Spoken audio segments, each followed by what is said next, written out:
There are great ideas undiscovered, breakthroughs available to those who can remove one of truth's protective layers.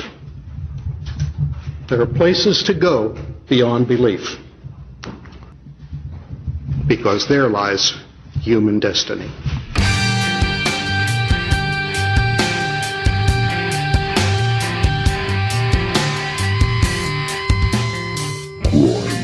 Grimerica. If some new revolutionary tech is discovered, it's going to be kept secret for a long time because they don't actually want markets being revolutionized or changed. They want things to continue at a certain pace. Okay, guys, welcome back to the Grimerica Show. We are going to be chatting with the one and only Jay Dyer a little bit later from Jay's Analysis. And we got our Kiwi friend, Nathan. Oh, I guess he's not. Are you a Kiwi now, or are you an Aussie? I'm Australian by nationality, but I live in New Zealand. I thought I could tell the difference between that accent. You can be a Canadian, as far as we're concerned. You're a Grimerican Canadian. It's too bad you couldn't get citizenship through Grimerica somehow. Well, Canada's like my second home, so... That's right. Yeah. And we got fucking Graham Two-Knuckle Deep Dunlop. How's the finger, buddy? It's getting better. It feels better. Less pain. Is it? Yeah. How long's it been? Since what? Since you got it on? Since, I don't know, Friday. Since Friday. Oh, is that 5 days. 4 days. 5 days. So we haven't talked about it on the regular show yet. Yeah, I think we did. Friday, because Friday. Oh, that's right. I think. I'm not sure. That's right. I think, anyway. yeah. So I have finger's still all buggered up. I have a little, what do you call it? A splint for my finger. For 7 weeks? We'll see. I think it's healing really fast. She doesn't think it was going to. The doctor didn't think it was going to heal, but I think it's almost ready already. Yeah. I bet you if you take that off right now, your finger just falls limp on the floor. Have you been doing raking it and stuff? No, well, kind of. Just visualizing the tendons healing together. I figured that might help. Can't hurt. Definitely can't hurt. Do you know what a tendon looks like then? Or I just think a little like squiggly, wormy looking thing. Connecting. Yeah. So you're just visualizing like worm kisses all day? Yeah. Right on. Cool. So how... Did you say who we're having on today? Did you say Jay Dyer? Yeah. Keep up. That was a fun one. That was a fun one. Yeah, Jay's great. We'll probably have him on again down the road, or maybe we'll have him on the Black Budget one day and really get political. Yeah, maybe. Because we actually managed to brush away from it pretty well. Yeah, we did. Yeah, it was pretty solid. It wasn't too polarizing or dogmatic. Yeah, that's right. Shouldn't be any hate mail. So I'm pretty excited. I got stories from the CSETi sleepover last weekend. Okay, what kind of jingle do you play for a CSETi sleepover? Let's go with... We're going to get on it right away? And as an all-in believer in chemtrails. Does that work? No?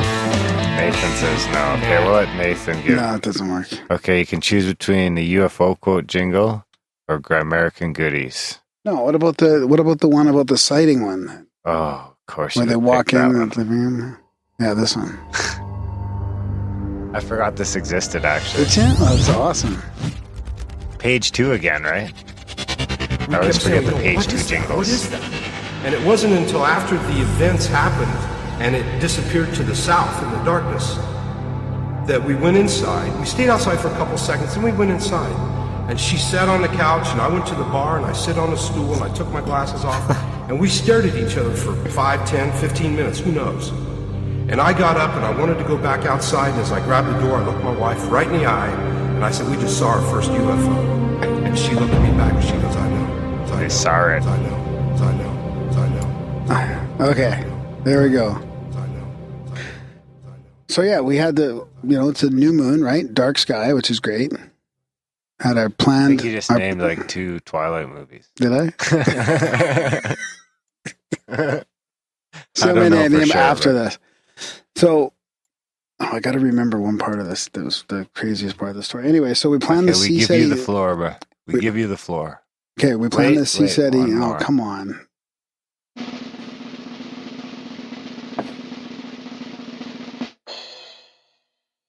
That's the lamest thing ever. Okay, so we planned the CSETi instead of our nightly thing, right, or monthly thing where we go out and meditate and look at the sky and try and make contact. We wanted to do a sleepover, right? So we drive a little bit farther out, and some guy had a plan on where to camp, right? He had some other friends there camping. So we met them out there at the campground. It's about like an hour and a half northwest of Calgary. Actually, quite a forested area. Way more forested than I thought it would be. Kind of reminded me of BC a bit. Northwest of Calgary? Yeah. Like out past Cochrane, way out past Yeah, Cochrane. like 40 clicks past Cochrane, then 25 or 30 clicks west. Like, yeah, that's bush. Yeah. In the bush. There's like the quadders and some of those guys camping out there. So there's camping nodes, and it's part of the government by like campground. Wypress, right? Was it in Wypress? No, I don't think so. Wypress Valley? Maybe. Waiporo. I think it's part of the Ghost Reservoir, which is Ghost Lake Reservoir. Yeah, Ghost Lake. Like, that part of that whole, obviously the very northern point to that. Anyways. So we found this where we're going to sort of pitch our tents and camp, and some people are just sleeping in cars. Pitch and tent means something different in my day. And some people had a trailer there, and some people were sleeping in their cars. Like, there wasn't many of us, right? Really good group of people, right? Met a new friend, Randy. Big shout out to Randy, and then Jason and Celia and Jan, and Sheila's mom was there. Really, so there's 6 of us, right? So we went down the road to see where a better place would be, because there was some campers kind of nearby. So we wanted to be the only tenter? No, Jason had a tent. Did you have the smallest tent? Yes, I did. Okay. Yeah. So we went down the road about 13 kilometers we found this little area.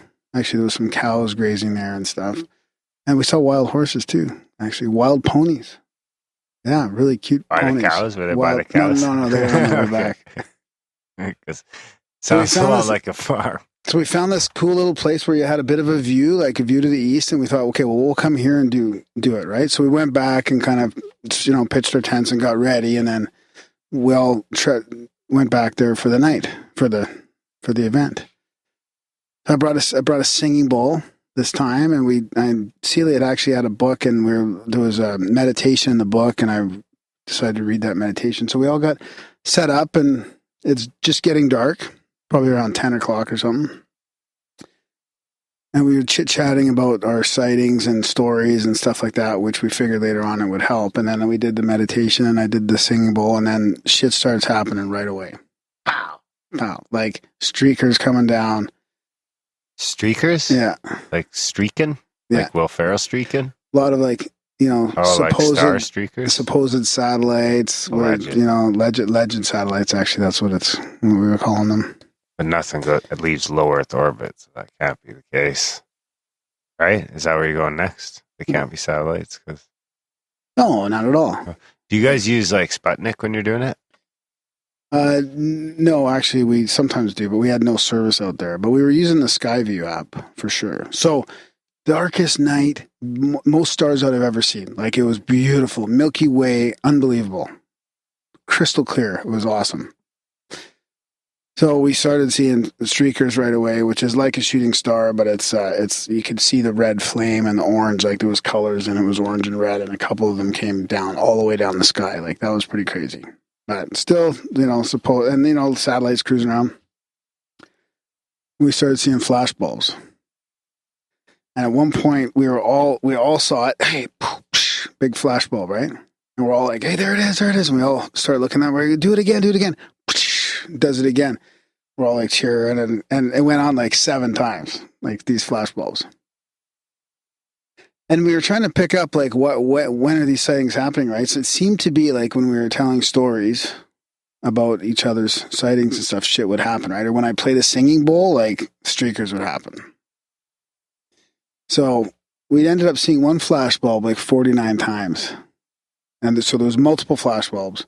And then we saw a light come through within airspace. Like, it felt closer than a plane, like a small, let's say if it was a small plane, right? Super bright light cruising in silently. We're all just like, look, what is that? We're all trying to like give us a sign, give us a signal. And it looked like it was wobbling by, and it's just silent, and it cruised all the way across the sky, silently, slowly. And that same thing came back about an hour and 40 minutes later, closer even still. It wasn't, I'm telling you, like, it wasn't a plane. Don't know what it was. Didn't really like do any flashing that time or anything like that. It was just like silently flying by in close airspace. Close airspace? Like 10 feet? No. No. Like, 1,000 feet. Something like that. It's hard to tell. It really was hard to tell because, of course, it was super dark. You know, we saw a ton of supposed satellites as well. Some of them doing weird maneuvers. Like, they weren't just in fast walkers and going all over the place. More flash bulbs. Like, there was a ton of activity. And then we saw one. So then this car pulls up on the side of the dirt road. And because we were at our laser pointers out, like, everybody had laser pointers. So we'd point at things, right? Like, there's look over there. There's a flash bulb coming back or whatever, right? Can you see the laser in space? Oh, yeah, all the way up to what? Where do you see the laser? You can see the laser like shining? All the way up to the sky, yeah. You could point to a star and the laser, you could follow the laser to a star. Really? Yeah. Yeah. So you got to be careful. You can't do it in airspace. Like, we're on nose hill, you got to be very careful if you're doing it around airplanes. I wonder if it was the Hawk, the stealth helicopter in close airspace. No. You guys are fucking pointing your laser pointers at airplanes. So this is what we were thinking. So we had our laser pointers going, and then this car pulls up, and these guys get out, and we're thinking, just be quiet. Okay, wait, what are they going to do? Gotta get over. What are they going to do? I'm trying to whisper, but it's not coming through.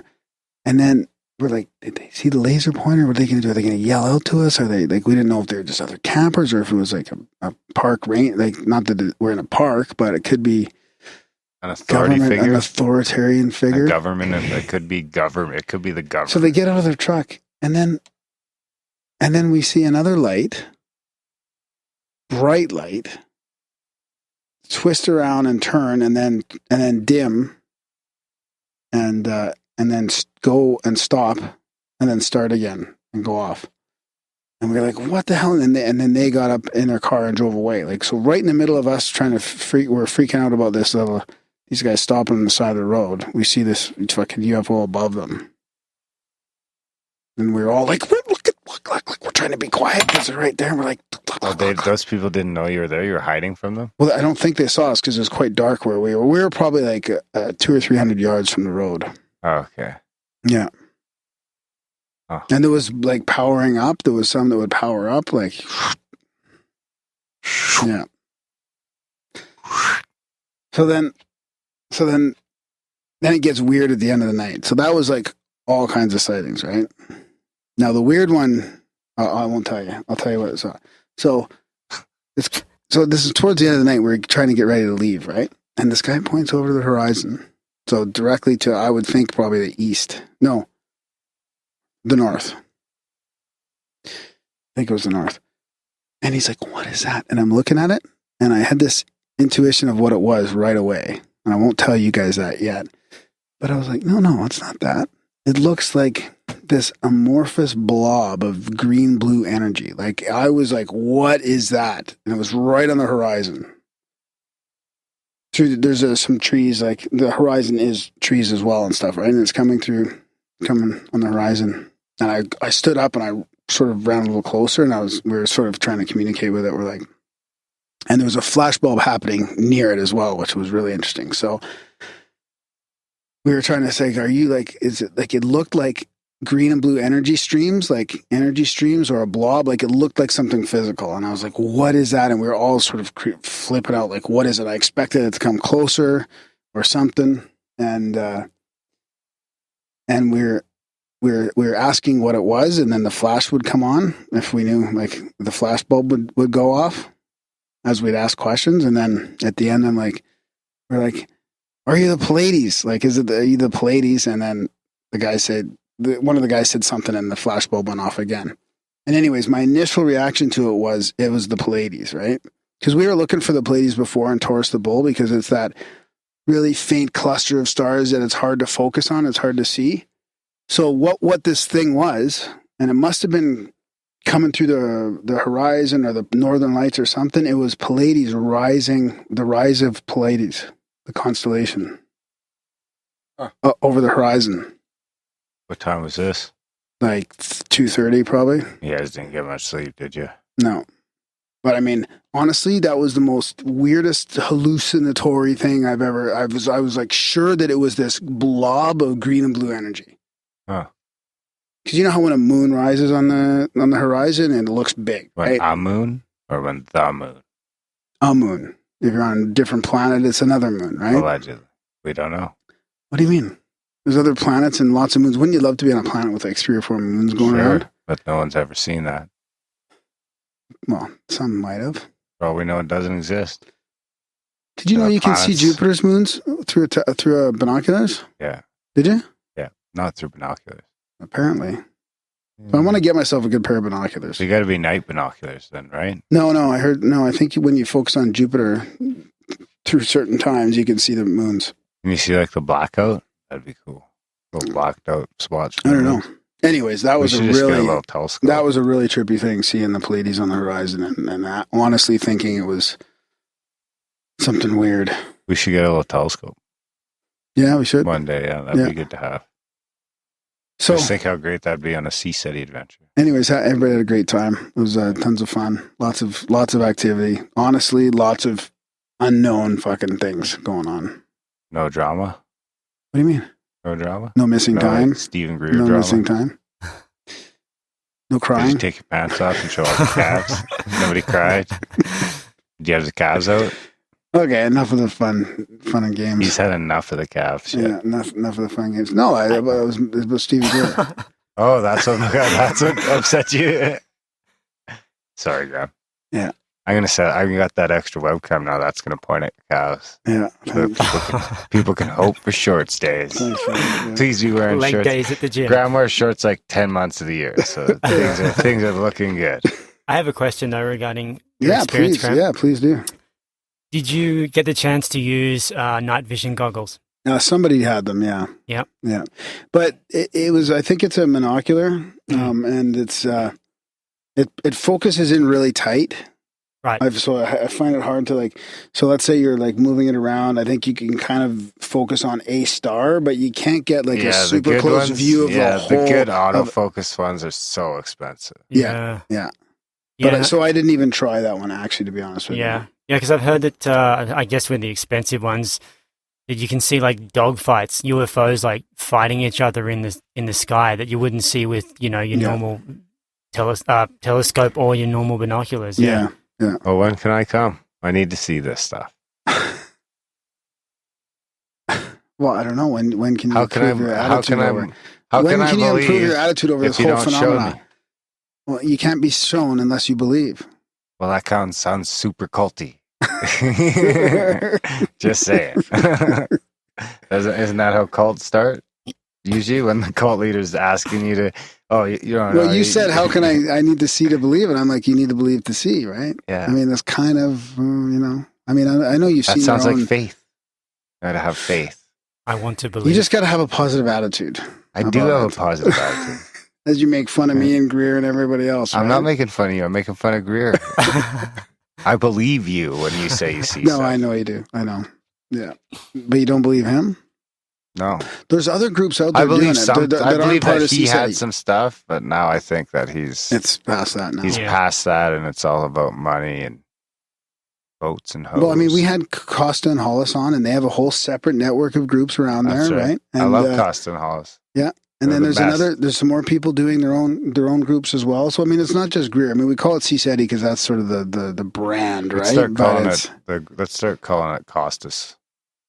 ET Let's Talk. Let's start calling it ET Let's Talk. Well, we do it on a different night though, right? So we were on the Wait, what? There's 2 nights? Do you have an ET Let's Talk and a CSETi group? No, but we do it on different depending on the night, right? So can you just call it ET Let's Talk? Couldn't you guys just be your own chapter? Well, we kind of are, but it's so why don't you go with his instead of his? Well, because they do it on different nights, right? The CSETi one is on a different night. Of the ET Let's Talk is on it's a like new a moon. giant group effort. Sometimes, it's all around. You get the emails from ET Let's Talk. They're all around the. I don't read them.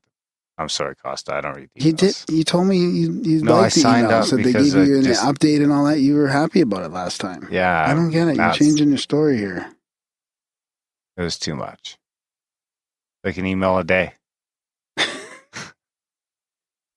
So It seems like a lot of people are signing up, though. I think the emails I get are people signing up. So that's why I signed up. So thank you to everyone who participated in this past Saturday's Global CE5 initiative. So they're calling it a Global CE5 initiative, right? Instead of CSETi. So CSETi is like the brand of Greer, right? This is the Global CE5 initiative. So you see, he gets mad when I make fun of his leader. I can make fun of Graham, but don't talk about Supreme CE5 leader. No, there's no leader here. Okay. Saw how defensive he got, though, right, Nathan? Little hair on He said, you could talk about me, but you don't say anything about Greer. So last Saturday would have been connected with the ET Let's Talk and CSETi. Maybe that's why it was such an active night, because both those groups are doing it, but they don't always line up the same, right? Because one's on a new moon. One's on the nearest Saturday to a new moon, and the other one's on the first Saturday of every month, or something like that. What if the first Saturday of the month's a full moon? Well, then they line up together. That's what if it's a full moon? A new moon. What if it's a full moon? Who's going to look on a full moon?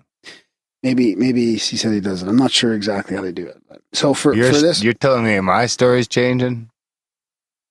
Your story's full of holes. I'm going to say that we're part of ET. Let's talk. So let me just show you the rundown here. What happened here?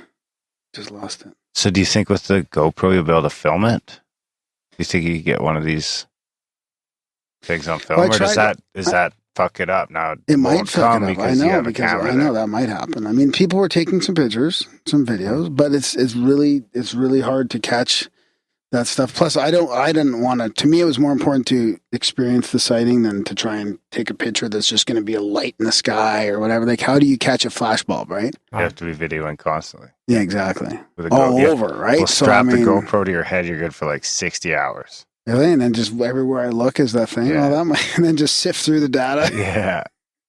I wonder how it would look with a GoPro strapped to my head, though. When you see, after you see something, go like this a couple of times so that we can put it on fast forward and see the hand flashing, and we know to stop around there and take a look with a telescopic lens. I don't know. That might be an idea, though. So there was 166 like a unicorn. Maybe we could get a rainbow telescopic lens. There's 166 total ET contact sites in 22 U.S. states and 13 countries. So that was. And did everyone succeed? I don't know. I didn't get like a full update or anything like that. But I'm just giving you the rundown of like that's the cost in Hollis. Like, sounds cool. I want to go. I won't believe you till I go. It was a beautiful night. It was a beautiful night. And I'm going in skeptical. And if you guys can't believe me, then that's it. Can you imagine if I go there and we don't see anything? Ugh. Then you're never coming back. No, that's it. And that's the problem. So you better improve your attitude. If I go there and I don't see anything, I don't ever need to go back. Yeah, exactly. I've done my job. So yeah, that's that. Do you want to stick with the UFO topic? I do have a small quote for you as well. Darren and Graham are going deep. It's a profound UFO quote of the week. Words to ponder and critique. It's a profound UFO quote of the week. This is interesting. So this is from the CIA.gov website. This is from the CIA website, the reading room. I searched UFO in the reading room, right? Right. So this is called, where did it go? Argentina, Antarctic flying saucers. What's the commonality between those two? With what? Argentina and Antarctica? Yeah. They're like 100 miles apart. The Germans, the Nazis went there after the World War. Right? It would be the closest place. They migrated to Argentina, but they also took control of Antarctica. Can be close to Antarctica. Maybe. So, Antarctic flying saucers. A group of red, green, and yellow flying saucers has been seen flying over Deception Island for 2 hours by. Can you imagine if the whole? Sorry, Christ. Can you imagine if the whole thing, with all this weird political shit, was that the Nazis were like completely powered up again down at the Antarctica, and they're like, any day they're coming fucking bursting out, and no one knows how to tell anyone that we didn't beat the Nazis. Yeah, exactly. But how are the socialists going to react to National Socialism? I don't know. But I mean, the Nazis could. Some people argue that the Nazis are openly running the place, anyways. As far as like Project Paperclip and all the people that did come in and run high levels of the government. Yeah. And that's why they're accusing all the opponents of being Nazis, because that's what they learned to do from Saul Alinsky, right? You'd be good at opera. So these have been seen flying over Deception Island for 2 hours by Argentine, Chilean, and British bases in Antarctica. The flying saucers were also seen flying in formation over the South Orkney Islands in quick circles. Buenos Aires, ANSA, Spanish, 1556, Central Time, July 6, 1965. Can you just charter a boat and go to Antarctica? No, you can't. Nobody's allowed there. Well, I think we should test that theory, because Jared Drake has been to fucking Antarctica, yeah, twice. Well, yeah, you can. I mean, you can go to Antarctica, but the thing is, you're only allowed at certain points. So what if we just go to that base camp city and we just run off from there? Yeah, you're not even die shortly thereafter. It's going to be pretty precarious. Yeah, like we have to be. I'm not suggesting we're going to do it per se. Or that I want anyone else to do it because I said so. What do you But maybe if, there was some super campers, Bear Grylls maybe. Bear Grylls and Survivor Man can go together. Wasn't that guy that we were going to have on there, wasn't he trying to fund a scientific expedition there? I don't know. I know our Kiwi friend has been there. Agnew? You've been there, I guess, because New Zealand can't be far from Antarctica. No, it's not that far, but no, I haven't been there. It's like you can actually get on I guess it's a chartered boat down to Antarctica, but it's like anywhere between $8,000 to up to $20,000. But the thing is, you can only go to certain parts of the continent, and you're not like. And when I say you're not allowed to the entrance of inner Earth? You're not allowed to. Well, you're not allowed to go into the actual main land part of it. It's like, unless you're in some kind of government agency, it's restricted. And there's actually a documentary that I watched a few months ago from, I don't know if you're familiar with Truth Stream Media. Mm-hmm.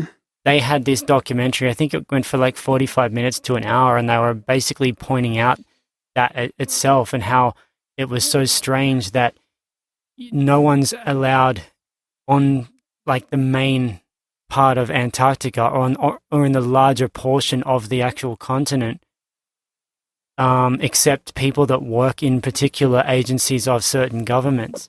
And then, I mean, we still don't know what they're doing in that area, like all those parts. And it's, people like us, for example, we can only really go down to, maybe watch the whales or look at the penguins and just your regular tourist type things, but that's still so expensive, and that's it. That's all you're limited to. It's really weird. Is it because they're sick of rescuing people? Well, they probably people die rescuing other people. There's too many. If you watch this thing, and you'll see that it's we're not going to watch it now. Don't put it on now. No, but I'm just saying, watch this thing and you'll see. I thought you were putting that. That's just my finger in this. Yeah, because you're pointing all the time. Two knuckle Dunlop. Watch this thing and you'll see that it's not that simple. There's a lot of coincidences. Well, can you send me the link to that? Yeah, I can. Yep. Yeah, I'll watch that shit. I love Antarctica stuff. Really? Yeah. Well, we should focus fully on it. I was trying to find Antarctica people, but it's hard to find someone to talk to. They even go into Admiral Byrd. Oh yeah, that's I'd love to do a couple shows in Antarctica. If you can find me the people, if we can find some people, but I couldn't find anyone really to email even when I was looking into it. It might even be a good idea to actually get Melissa and Aaron Dykes, who actually do True Stream Media, and interview them. I want to do. I want to get into doing some more like sort of collaboration shows. Yeah, I want to start doing one every like couple of months if we can. Yeah. As a bonus episode, not for the black stream, but for the Well, people won't know what the black stream is. Maybe we should talk to it about, say hi to the new listeners and mention our black stream, black budget support stream. Black stream, don't cross the black streams. Do you have a jingle or something? I don't think. Oh. If they make you laugh, if they make you cry, if they blow your mind, why not go online to grimerica.ca/support. So Felix is going to kill me too because I haven't put the other one on here yet. do you want to explain this? So we have a bunch of extra content. We're putting out a bunch of extra content for the people that donate to the show. So this is staying the same completely. Grimerica is staying the same completely. What? Well, one or two shows a day. A month. 1 or 2 episodes a month, yeah. So different, maybe some more controversial episodes, some different type of episodes. So yeah, any donation will get you access to that stream. Any donation, any one-time donation, any monthly subscription. And yeah, if you can't afford it, that's fine. Or blood. But we are trying to keep it ad-free, and we're trying to get more subscribers to pay off our debt and make some plans here in the studio. Yeah, that's right. We wanted to do some stuff that's maybe a little less, some stuff that's maybe A, a little more personal, B, some stuff that's more controversial, and just some stuff that doesn't really fit into the regular feed that could, you know? Yeah. And at the same time, we got a bunch of great people who support and produce the show and really help us push forward, do new things, and, you know, grow and pay the bills. And without those people, there would be no show. It's simple as that. If we didn't have the support we had now, there's no way we'd be here 4.5 years later. Yeah, exactly. But so we decided to help those people out, or not help them out, but reward them in a sense with more of our bullshit. So how do you do that? You go to grimerica.ca/support, right? Yeah, and sign up for any monthly, and you're in. Do they need to know how you're going to do that? You're going to send an email? You'll get it as soon as you sign up. Yeah, we probably get it within a day. Sign up, and then the email comes out. I do it giving you manually. access It's not to. like You do it manually. automatic. Yeah, it's not automatic. Yeah. So. And I might miss people. So if you don't have it, just email me. We're literally a 2-man operation. Yeah. Over here. Yeah. With some help. A lot of help. A lot of help from a lot of listeners. A lot of help from a lot of people that are far away. Yeah. That's a way to support the show. Just send us your blood. Donate to Grimerica. It'll feel real good. Donate to Grimerica. All will be right with the world. Donate to Grimerica.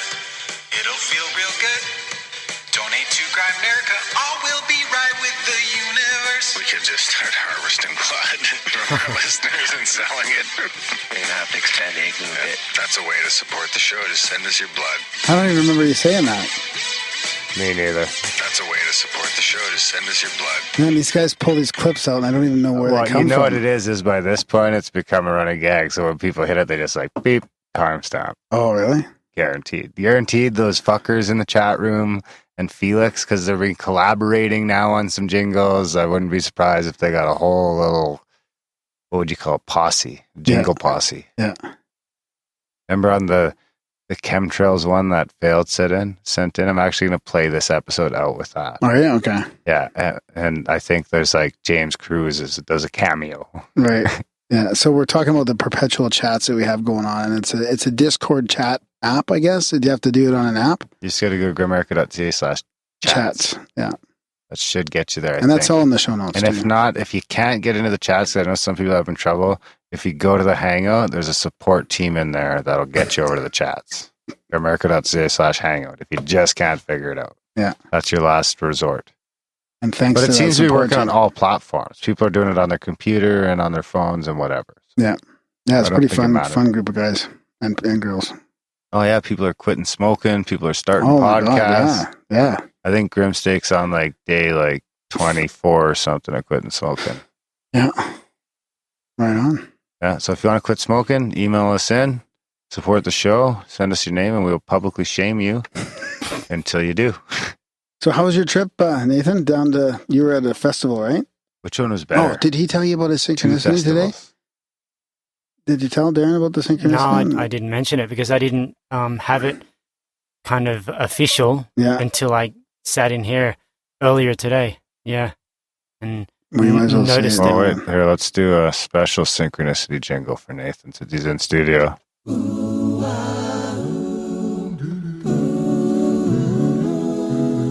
This is the first ever synchronicity jingle. It's time for another installment of the Canadian Third Party Synchronicity, rating authority.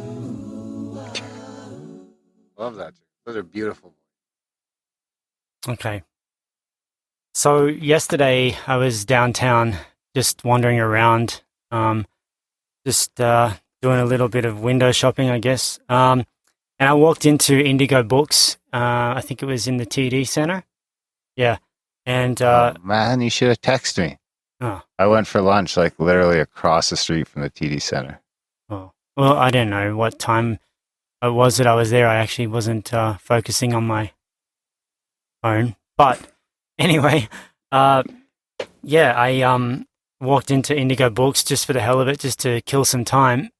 And I went over to the New Age spiritual section, and I saw this book, Quantum DNA Healing, Consciousness Techniques for Altering Your Genetic Destiny by Althea S. Hawke. And I just happened to pick it up because I thought it just really jumped out at me, the book. Picked it up, read a little bit of the back, and I thought, wow, that's really interesting. But the thing is, I thought straight away of a friend of mine who I just felt like that would be something for her to read. So I took a photo of it, and I ended up sending her the photo of the book cover. But yeah, earlier on this afternoon, when I got here in the igloo, I sat here on the seat, and I just sort of turned around to the side and looked at all the books, the book collection that you guys have, and it just blew my mind. The first one? Yeah, the first book. I was going to say, I thought we have that book. That's why I just picked it up and looked at it. The first book he looked at was that same book. The first thing that my eyes went straight to was the top of this, and I was like, no way. That's just strange. Oh, so that's our book, not yours? Book, yeah. Oh, I thought that was your book. No, I was just looking on the shelf. I was like, I swear we have that book. No, I didn't buy it. I took a photo of it in Indigo to send to my friend. But the fact that I turned around and saw this here, I just was like, what the hell? That's super strange. And then that's the friend that you were talking about last time that you want to have on the show, maybe, right? She's into shamanism and stuff like that? Yeah. Well, that means that the universe wants you to have that book. Well, I don't know. That's what he thinks, but I was like, well, we want to have her in the studio. I've been bugging you to get her in the studio. You can have the book. Well, we'll just buy one. Well, the thing is, I'm not sure. Oh, this is her book? No, this is your book. It's our book. Now I'm confused. Yeah, it's our book, but who's coming in the studio? Nobody. Yeah. I was bugging you to get her in here because she's from Calgary, local. So we get in studio. Well, yeah, we could do that. Absolutely. Yeah. Well, but we could still give Nathan the book. Yes, for sure. Okay. Yeah. I just wasn't sure if this particular book, after having that synchronicity, I guess it was meant for her. Was meant for her or me now. Yeah. I'm like, what the hell? Both. Well, now you just have to read it tonight or before you leave town. No, his friend is in New Zealand, right? Where's your friend? My friend, she lives in Edmonton. Oh, Edmonton. She's the one that I was talking about getting on to talk about, Western shamanism So, yeah. Well, there you go. So you have to read it before you leave. Yeah. And then leave it here. Yeah, anyways, take that book with you and we'll get another one. Yeah. And we'll give you a 7. Oh, that's not bad. It's tough to give people bad scores in person when it's not you. Hey, I don't mind. So what else do you had a couple other stories for us? It's actually, I'll give you a 6.92 because it involves the show. I'll take it. So I can save face. So how's the festival? Which one's better? Well, the thing is, they're both their own flavor of festivals. So, did you want me to talk about them both briefly, or did you want me to just choose, there's Luminosity Gathering in British Columbia that I went to, and then the following week, which was just last week, was the one I went to in Montana, which was Pirate Party. So they both had things that I took away from. I don't know, I can cover things from both, or I could choose one. Up to you. All right. So I'll cover them both briefly. Perfect. That's what I was going to hope you were going to pick. It doesn't have to be super brief, don't you? Yeah. Well, in regards to festivals, in the past, I've had experiences with entheogens. So I went and indulged a little bit with maybe a little bit of LSD or mushrooms. And I just, I guess this time, my experience, I wanted to have something that was completely sober. And especially after, I guess, how we discussed the holographic kinetics experience that I had, after coming away from that, that energy work session, that it just sort of has started to make me reassess my relationship with plant medicines, psychedelics and such. And I just wanted to just take a stop, have a little bit of a halt, and do something a little different, something that I, haven't done in the past. So, Luminosity Gathering in BC, I went with another friend of mine from here in Calgary. It was just me and him. And we went, and it was a beautiful festival, really only 400 to 500 people. Probably about maybe an hour and a half's drive from Vancouver, I think. But I just found it was really a different type of feeling and a different experience to be at a festival where the majority of the people around you are, blissed out on, mushrooms or acid or some, they're, getting high. And I mean, not everyone's doing that, but a large amount of people are doing that. And I found myself experiencing what it was like on the outside as the observer looking in, not participating in something I may have done in the past. And it was actually quite interesting. It was good to be more fully aware of myself, just being completely aware of my body, my mind, my heart space. Just I had more clarity at a particular environment like that, and I think that was quite good because sometimes we connect with people in ways on psychedelics, and then you come away from that, and it's sort of you might miss things that, like, if you're being sober, like I was able to have really in-depth, very I guess profound in their own right conversations with certain people that I think to myself after that, I wonder how this conversation would have been if I was, tripping on something and having these psychedelic experiences. I may not have been able to connect with this person at this particular type of level of, thought and genuineness or something like that, or yeah, and like be able to sort of really take in what they were saying and being able to explain things about myself to that person so they could really, connect with what I had to say. So I found that to be some experiences that was really interesting, and I took away from that just something that I quite enjoyed. It was quite good because I've found in the past that I've had times when I've been experiencing a particular psychedelic, and I've come across someone and I've connected with them, and they've been beautiful people, but the experience after, like I might have stayed in touch with a particular person, and the experience after that, I've realized down the line that we don't really have that much in common, or it's like the communication is really just not there. And it's like, well, now that I'm having connections in a different way, maybe it's now giving me the opportunity to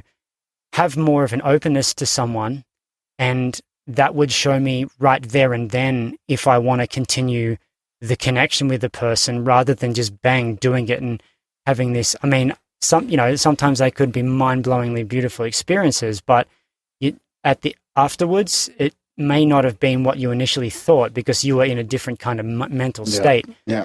So yeah, I thought that was something I took away from that was really nice to look at. And I guess it was the same with the Pirate Party Festival. Very similar. It was nice to have that ability to be the observer and just focus on what's going on around me in a more grounded mind state. But at Luminosity Gathering, there was a few times when I walked away from the festival, like the main stage and the marketplaces and such, and I walked into the woods for a little bit, and I had like some things on my mind that I just wanted to put out to the universe and just ask for assistance and some guidance with some things. And I had like 4 different things that I wanted to cover, like 4 questions about some things that I'm planning on trying to do for next year. And I said the first thing, and then as soon as I said the second thing, like at literally like the very end of when I said the second thing, that what I'm looking at possibly choosing, from my right, a single deer walked out from a tree only a few short meters in front of me, and it just stopped me in my tracks. And it was just, I just stopped speaking. It blew me away because it just walked out in front of me, and it went from the right to the left really slowly. Is that a pirate party or Luminosity? Luminosity, this was, yeah. And the first thing that came to me was, nature's always speaking to us, but sometimes we're not always seeing or hearing. And sometimes when we slow down and actually, it's like meditation, your intuition, messages we might get, sometimes we're just not focusing, even though there's messages that are there for us to receive. It's kind of like that, I think. And it just, I'm still like, I'm thinking to myself, well, what I just said at the time, this is what I was thinking right then. Maybe what I've just said then, maybe that's the answer that I need, the choice that I want to make for,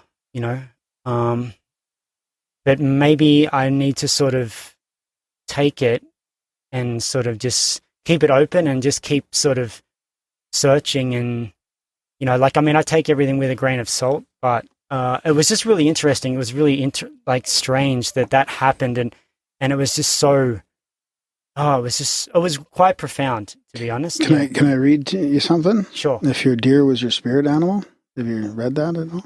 I haven't actually looked into. I'll just read it and see. Oh, right. So when you have the deer as a spirit animal, you are highly sensitive and have a strong intuition. By affinity with this animal, you have the power to deal with challenges with grace. You master the art of being both determined and gentle in your approach. The deer totem wisdom imparts those with a special connection with this animal with the ability to be vigilant, move quickly, and trust their instincts to get out of the trickiest situations. Huh. Okay, I got a confession to make. That's interesting. I hit a baby deer on Sunday. I'm feeling terrible about it. Really? Just jumped out of nowhere. No. I seen his little body go rolling off, and that was it. I pulled over, but... So it's dead? Yeah. Really? Really? Yeah. A baby deer? On my way back from dropping off cars. No way. Wow. That's pretty... Yeah, it just came out of nowhere. Thanks, Debbie Downer. I thought it was kind of synchro. Did you hit it in the head? Did it? Yeah. Wow. So it went fast. It happened fast, but it all happened in slow motion at the same time. Did it? Yeah. Really? You could tell. Did it damage your car? Like, not that matters, but... Well, there was a little dent in the car. I just pounded it out with a hammer. Jeez. It was in the hood, so it was easy to just lift the hood up. So, yeah. Wow. Thought that was kind of like a synchronicity. Yeah. But before you get too crazy off, don't go too woo-woo on the deer because this is... Yeah. Sorry, Nathan. No, it's fine. It wasn't Sunday when you saw the deer. That would be... Yeah, that's why I asked if it was at pirate party. Right. Nathan was seeing a deer while I was hitting a deer. Yeah, That'd be kind of weird. That would be very synchronistic, yeah. No. All right, so I'll just give you a quick rundown on what happened at Pirate Party, because there was 2 things that I found that... Can you give us a rundown of what Pirate Party is? Is it exactly as it sounds? Party, yeah. So Pirate Party is another festival in music festival, electronic music in Montana in the US. It sounds sexual to me for some reason. Sorry? It sounds sexual to me for some reason. Why is that? I mean, a lot of these types of festivals, there's a lot of sexuality moving around everywhere. Yeah, but pirate party seems a bit... Why is that? Pirate. You're a pervert. It was a big party. Like, I mean, Graham, I was talking to you earlier about Motion Notion in BC, in Golden. And that's a party. I mean, I went to that once, but pirate party is more of just a straight party. It's completely different. Americans do festivals a little bit different than Canadians. It's just a different feel, different vibe. But it was a beautiful festival. It's great. It was really a lot of fun. Yeah. That was the second one I went to, and I chose to do sober again. Same kind of thing. I mean, it's not just festivals. I'm just at this point in my life, I'm just reassessing everything. So I'm sort of just still sort of searching within myself to see what's going to happen from here to my soon-to-be future, I guess. But yeah, there was a few things that were incredible. Like, I mean, I saw some amazing electronic artists that blew me away. And, you know, I loved it. It was great. I actually had some really good experiences with, you know, just dancing for hours and not having to take anything to keep me up until like 3, 4 in the morning. And, you know, but one thing that really stood out for me, and I think I was talking to Graham, I think I was talking to you about it earlier, that sometimes we can have expectations for certain things in life, and we want to have experiences happen to us, like, you know, it's like we have like high expectations, and we're going to do something, or we're going to, whether it be like an energy session or a workshop or a concert or a festival or a date or who knows, anything, and you just want there's something that you just want to experience, that you want to walk away from and go, wow, that was like life-changing, it blew my mind. But you have like a particular way in your mind almost that you think that's going to happen. I tried to have no expectations at this festival.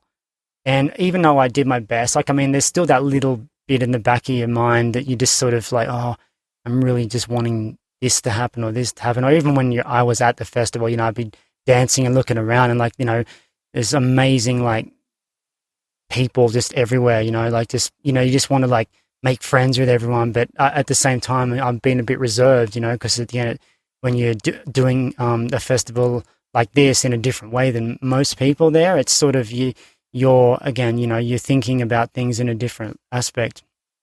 And I remember on the Sunday night, the last night of it was a 3-day event. I think I was probably about 3:30 to 4. I was at this particular stage, and I was standing just behind the stage because it was kind of like it's like a dome, like a circular dome, and the stage is in the middle. But I was just on the outside where there's all these painters like doing live painting, and it was great. Like, and they had that every night. But yeah, I was standing there, and I was just with some friends of mine, and I saw this young girl. I'm guessing she was probably about maybe 18, 19. And I watched her going throughout the crowd, and she had like a big jug of water, and she was just wandering around, and she was just keeping people hydrated with this water. And I'm watching her, and then she came up to me at one point, you know, and she said, you know, would you like some water? And I had to say, sorry, what was that? Because the music's so loud. She said, oh, it's just water. There's nothing else. I'm like, oh, okay, great. So I had a drink and gave the water back to her, and, you know, danced a little bit more. And I just thought that was so good that, you know, like, because I mean, it's so easy to forget sometimes to stay hydrated at these particular types of things. Sometimes you just dance and you're having a great rave. And I remember that when I initially went to the festival to start with, I took I had this pendant that was gifted to me a while back, and like it's sort of a macrame with 2 gemstones in it, and it was brand new. I'd never touched it except just picking it up and putting it, in my bag.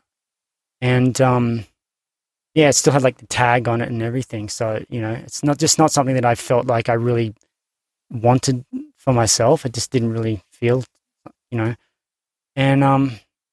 I was just thinking to myself, when I saw this girl at this festival doing what she was doing, just helping others, giving others assistance, I thought that was so amazing. I just thought that was such a heart, it was really a touching thing. And I thought that was just so special. And I just wonder how many other people around were looking at that and thinking, man, this person, that's amazing that, she wants to assist others and serve others in that way and just look after her brothers and sisters, and it just clicked. And that pendant was for her. So I went down to my tent, searched through my bag, found the pendant, went back up. And when I got back up, I couldn't see her for a little while. And then all of a sudden she appeared in the crowd with the water she was giving to others. And I walked straight over to her and I just said to her, what you're doing with water is like amazing. It's so beautiful. And you're such a special person for doing this.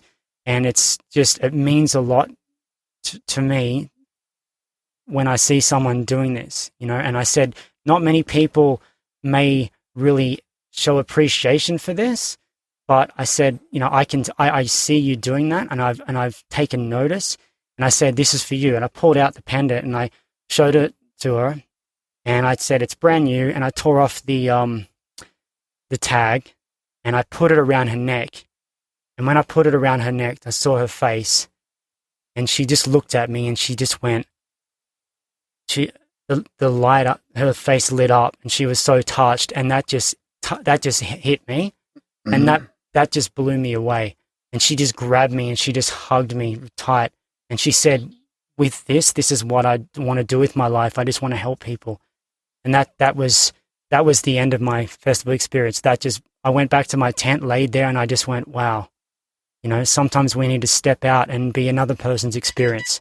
But that sometimes comes back to us. Yeah. Yeah. Yeah, that was great. Yeah, but wow. That's what I wanted to share. Yeah, thanks for sharing that. Yeah, that's a great story. I do have a question about dancing. Maybe she listens to the show. So sober-wise, how did you find dancing? I mean, I know a lot of people, that's like one of their number one, things about getting clean and sober is like, well, how, I can't dance or whatever. The thing is, like at the start, like probably the first day and a half, so it was like Friday afternoon, Friday night, maybe to like halfway through Saturday night, I still hadn't picked up the flow because it had been a while since I've these two festivals that I went to, I mean, I haven't been to a festival in 18, 19 months. New Zealand have festivals there, but they're a little bit scummy, at least the ones that I've been to in the South Island. I'd like to experience the North Island ones. I hear they're a little bit better, but so it'd been a long time since I danced, and it took me a while to get the rhythm back into it. But yeah, after a while, I just kind of blocked out the thinking about everyone else around me, and I just got into it, and that's a thing. There was like two sets of two particular artists, which blew me away, and I danced for like an hour straight to both of them, and yeah, it was just great. Yeah, good. Now I found I just stayed hydrated. I had water, and I got some like organic energy drinks that really helped, so that was perfect. Did you dress up like a pirate? No, I didn't. See, I would look more like a stowaway. Is there pirates? Because you got a kind of pirate look to you already, right? Yeah, I guess because I got a bit of a scar. Yeah, you go like pirate real easy, I bet. Like you just throw on a patch. Pirate up. Done. Yeah, well, compared to with the Janessa Project crew, they look like pirates. And I just look like some drowned shipwreck or something. You're like the that. First mate. I'll put a link to that. That's Tanner and Callie in the show notes. Yeah. I think they're legit pirates. Yeah, like they look like pirates, and yeah, but yeah, no, that. Thanks to them though for taking me up and bringing me back safely. That was really good, really nice of them. Yeah. Border jumping. Well, we're glad you got back safe and made it to the igloo. Yeah, I mean, so I guess the next time we have you on the show, we'll be back across the pond. Yeah.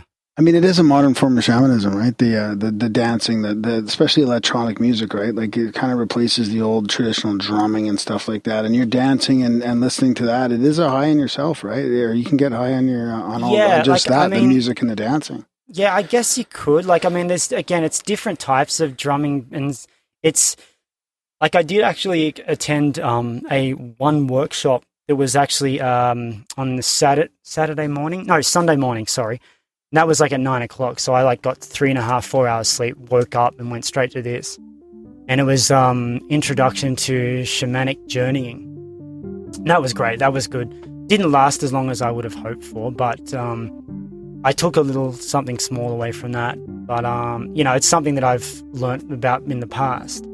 But, they do have like at certain spiritual aspects at these festivals, like certain workshops that cater to people.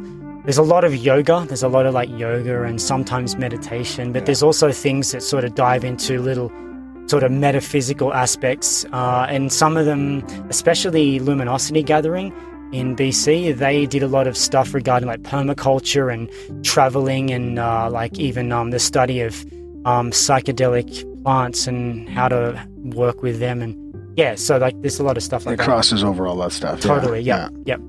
Beauty. Well, that was a great rundown. Yeah, thanks, buddy. Yeah, thanks for coming to the Igloo. Yeah, good to have you here again. Yeah, well, thanks for inviting me a second time, yeah. Thanks to all you guys for listening. You guys are really going to enjoy the chat with Mr. Jay Dyer. I think so, anyway. Oh, yeah, for sure. He's great.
Tonight's a special one. We've got Jay Dyer here from jaysanalysis.com. He's got a podcast too, Jay's Analysis.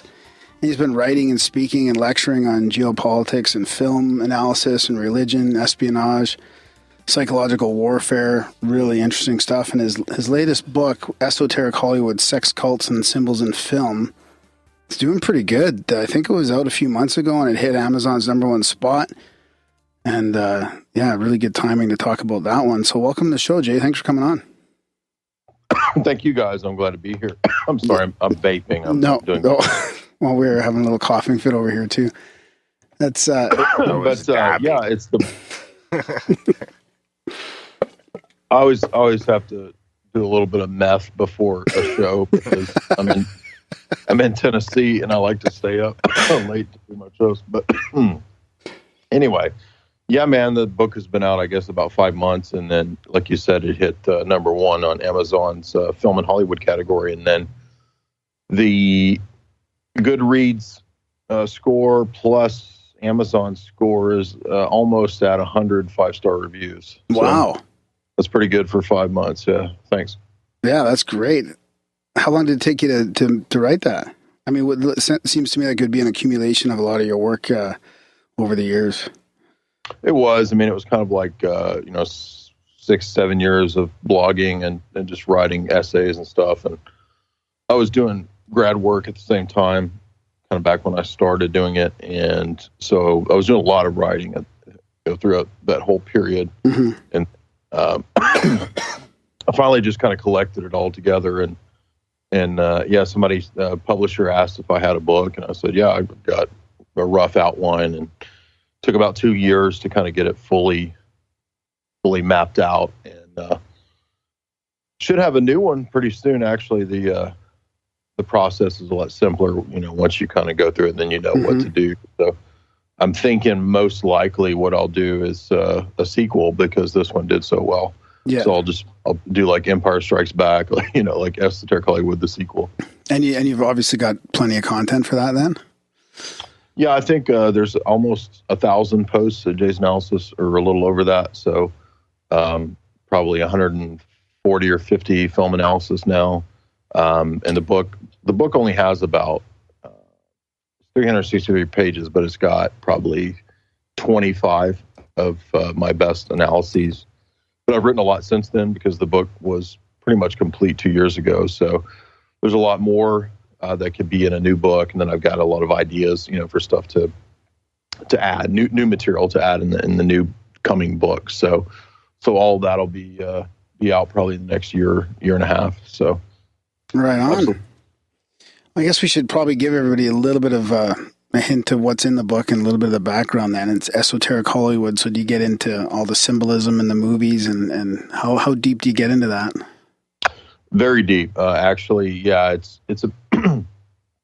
363 pages and it's 404 footnotes. So there's a hefty dose of, you know, basically backing up my arguments. It's not just me speculating, oh, I think this triangle is an all-seeing eye, and maybe this. I come at it pretty serious because, you know, if you go through a publisher, the publisher sends it to editors, and you have to, you know, they fact check you, and you have to have your stuff straight. You can't just say whatever comes out of your butt. But the first section of the book is about 80 pages on Kubrick, and it's written at a college level. So I mean, it's pretty serious stuff. I think that everybody that reads the Kubrick sections is pretty much hooked. And the next section, and what I do is Eyes Wide Shut, The Shining, and 2001: Space Odyssey. And then the second chunk is a bunch of Spielberg films like Close Encounters, AI, Minority Report, and then kind of comparing him to H.G. Wells, because I think that H.G. Wells kind of really set the stage for not just science fiction, but also Hollywood. And I think he had an overlooked influence and impact on Hollywood. So I really try to cover that, you know, everything from Island of Dr. Moreau to Time Machine. And that's also kind of written from like a literary college perspective, where like if you take a class on literary theory or something like that in college, you would do the kind of analysis that I'm doing. Yeah. And he probably had an underrated background as well that people don't really talk about a lot. That's all hidden because I'm a secret agent of the Illuminati. Can't talk about that. But the third section of the book is the 70s and 80s fantasy. So I talk about Logan's Run, Zardoz, Labyrinth, Neverending Story, Ridley Scott's Legend, Blade Runner, and then Ridley Scott's more recent Prometheus. And then the final section of the book is the last 50 or 60 pages on 007 and David Lynch movies and Hitchcock. And then it kind of concludes with a chapter on the coordination between Hollywood and the CIA. Perfect. So that's what you're looking at. But you also, added bonus, it took me actually another month or two. The book was already ready last summer, and the publisher felt like that I talked about so much material that a lot of the content actually needed to be defined. So I had to go back and write these little sidebars, and there's like 50 or 60 of those that took 2 months to do. So you're actually getting basically a textbook. It's not just a movie scandal book. It's, you know, it's a hardcore film analysis, philosophy, geopolitics, espionage, conspiracy, everything, you know, kind of wrapped in the costume of Hollywood. And that's what I do. Can you summarize like the theme of the whole thing? Like, so you're analyzing all these movies and stuff, and there's some great categories of them all there, but is there an overarching theme where, you know, this is purposeful symbolism and occult themes inserted into pop culture by a group of people kind of thing? Absolutely. Yeah. The first chapter is the introduction is film as ritual. And I talk about how film is more than just entertainment. It's as a form of art, it's also kind of a ritual process. Right. And many artists see themselves as shamans in a way. So I think you could argue Kubrick and David Lynch see themselves that way. And so the artwork is kind of their transmission from whatever spiritual forces or government forces influence them. Right. So that's yes, you're absolutely right. That's the overarching theme of the book, is that the arts and Hollywood in general are conveying much more than the surface level reading of what we think they're conveying. Right. And it becomes especially clear when you look at not just the esoteric stuff, but also the espionage stuff, because there's so much embedded in, James Bond stories, Bond novels, and movies that you might not expect are actually based in reality. I mean, obviously not everything, but a lot of what Ian Fleming wrote was based in reality. So yeah, that's the approach I take when I'm looking at the sci-fi stuff. I'm looking at, transhumanism, how we're being conditioned to accept that. I'm looking at esoteric stuff in 80s films, like how Never Ending Story was actually the author, Michael Enda. He was actually basing the whole kid's story on Crowleyanism, which most people don't know. Wow. But that guy was a big time theosophist and Crowleyan. So what you're actually getting in the Never Ending Story is this elaborate Gnostic presentation of cosmology. So all kinds of stuff like that, just, in a lot of places we wouldn't suspect, especially kids' movies. As far as intention goes, I've always felt like Hollywood or some group of people come out with these movies to either debunk or make light of a subject that's actually going on, right? Like, for example, one of the things, I was just in the movies the other day and I watched all the previews coming on, and there was one for this movie Geostorm, right, which is about like man-made weather weaponry. And, lately that's been coming up more and more as all the, the patents for weather modification and all this stuff. And I feel like every time something's going to break open, a movie comes out about it to basically just make everybody think it's, just bullshit and entertainment. Is there a theme? Is there that type of theme going on too? Whether it's about like UFOs or disclosure or, weather modification or whatever it is? Yeah. For example, one of the more revealing, goofy, satirical way films about weather modification is the 1998 adaptation of The Avengers. And I don't mean the Marvel Avengers. I mean the Avengers that was the 60s British TV show, the spy show. Mm-hmm. And if you watch the 1998 film version with Sean Connery and Uma Thurman and Ray Fiennes, you learn that the whole plot that Sean Connery's character is up to, which his name's Prospero, it's based on Shakespeare, The Tempest, is that he's modifying weather. And he's going to use HARP as basically a kind of blackmail operation against different countries that don't go along with his globalist agenda. and it also includes mind control, MK Ultra. And the Uma Thurman character actually gets programmed with mind control, and she has alternate personality, split personality. All this kind of stuff is embedded in this very goofy movie. And that movie was I don't think it's that bad, but it was voted like worst movie of the year, got Razzies. But sometimes, yes, you'll find that satirical, goofy movies actually will at times have very revealing conspiratorial plots. The recent Charlie's Angels movies had very conspiratorial, revealing plots. There was another one I had on my mind I was going to tell you. Josie and the Pussycats, actually, that goofy rom-com, that actually has the military-industrial complex basically socially engineering people through pop music. That's the whole plot of the movie, is Wow. that they create trends. But as you said, it's presented in this very lighthearted, comedic, satirical fashion. And so I think on one level, yes, there is a layer of very out there deep state stuff that's real, like weather modification or stuff like, programming mind controlling people through pop music. That comes out in something that's kind of kitschy and goofy and silly. Yeah, and even in these, but very real. Yeah, even in these international intrigue type movies, like almost every one now has this, this dark villain, obviously, who's into global, control and tracking over something. Like even the latest Fast and the Furious has Soros. you know, the whole global thing, right? And they've all got the latest tracking. Like they're just making it like cool that, you know, basically they're glorifying the NSA technology or whatever technology is out there, and they all seem to do it. Yeah, the plots of the movies are usually, we've got to do all the spying because there's a bad guy who's going to do it if we don't. Right. So, I mean, if we don't watch you, some other criminal's going to.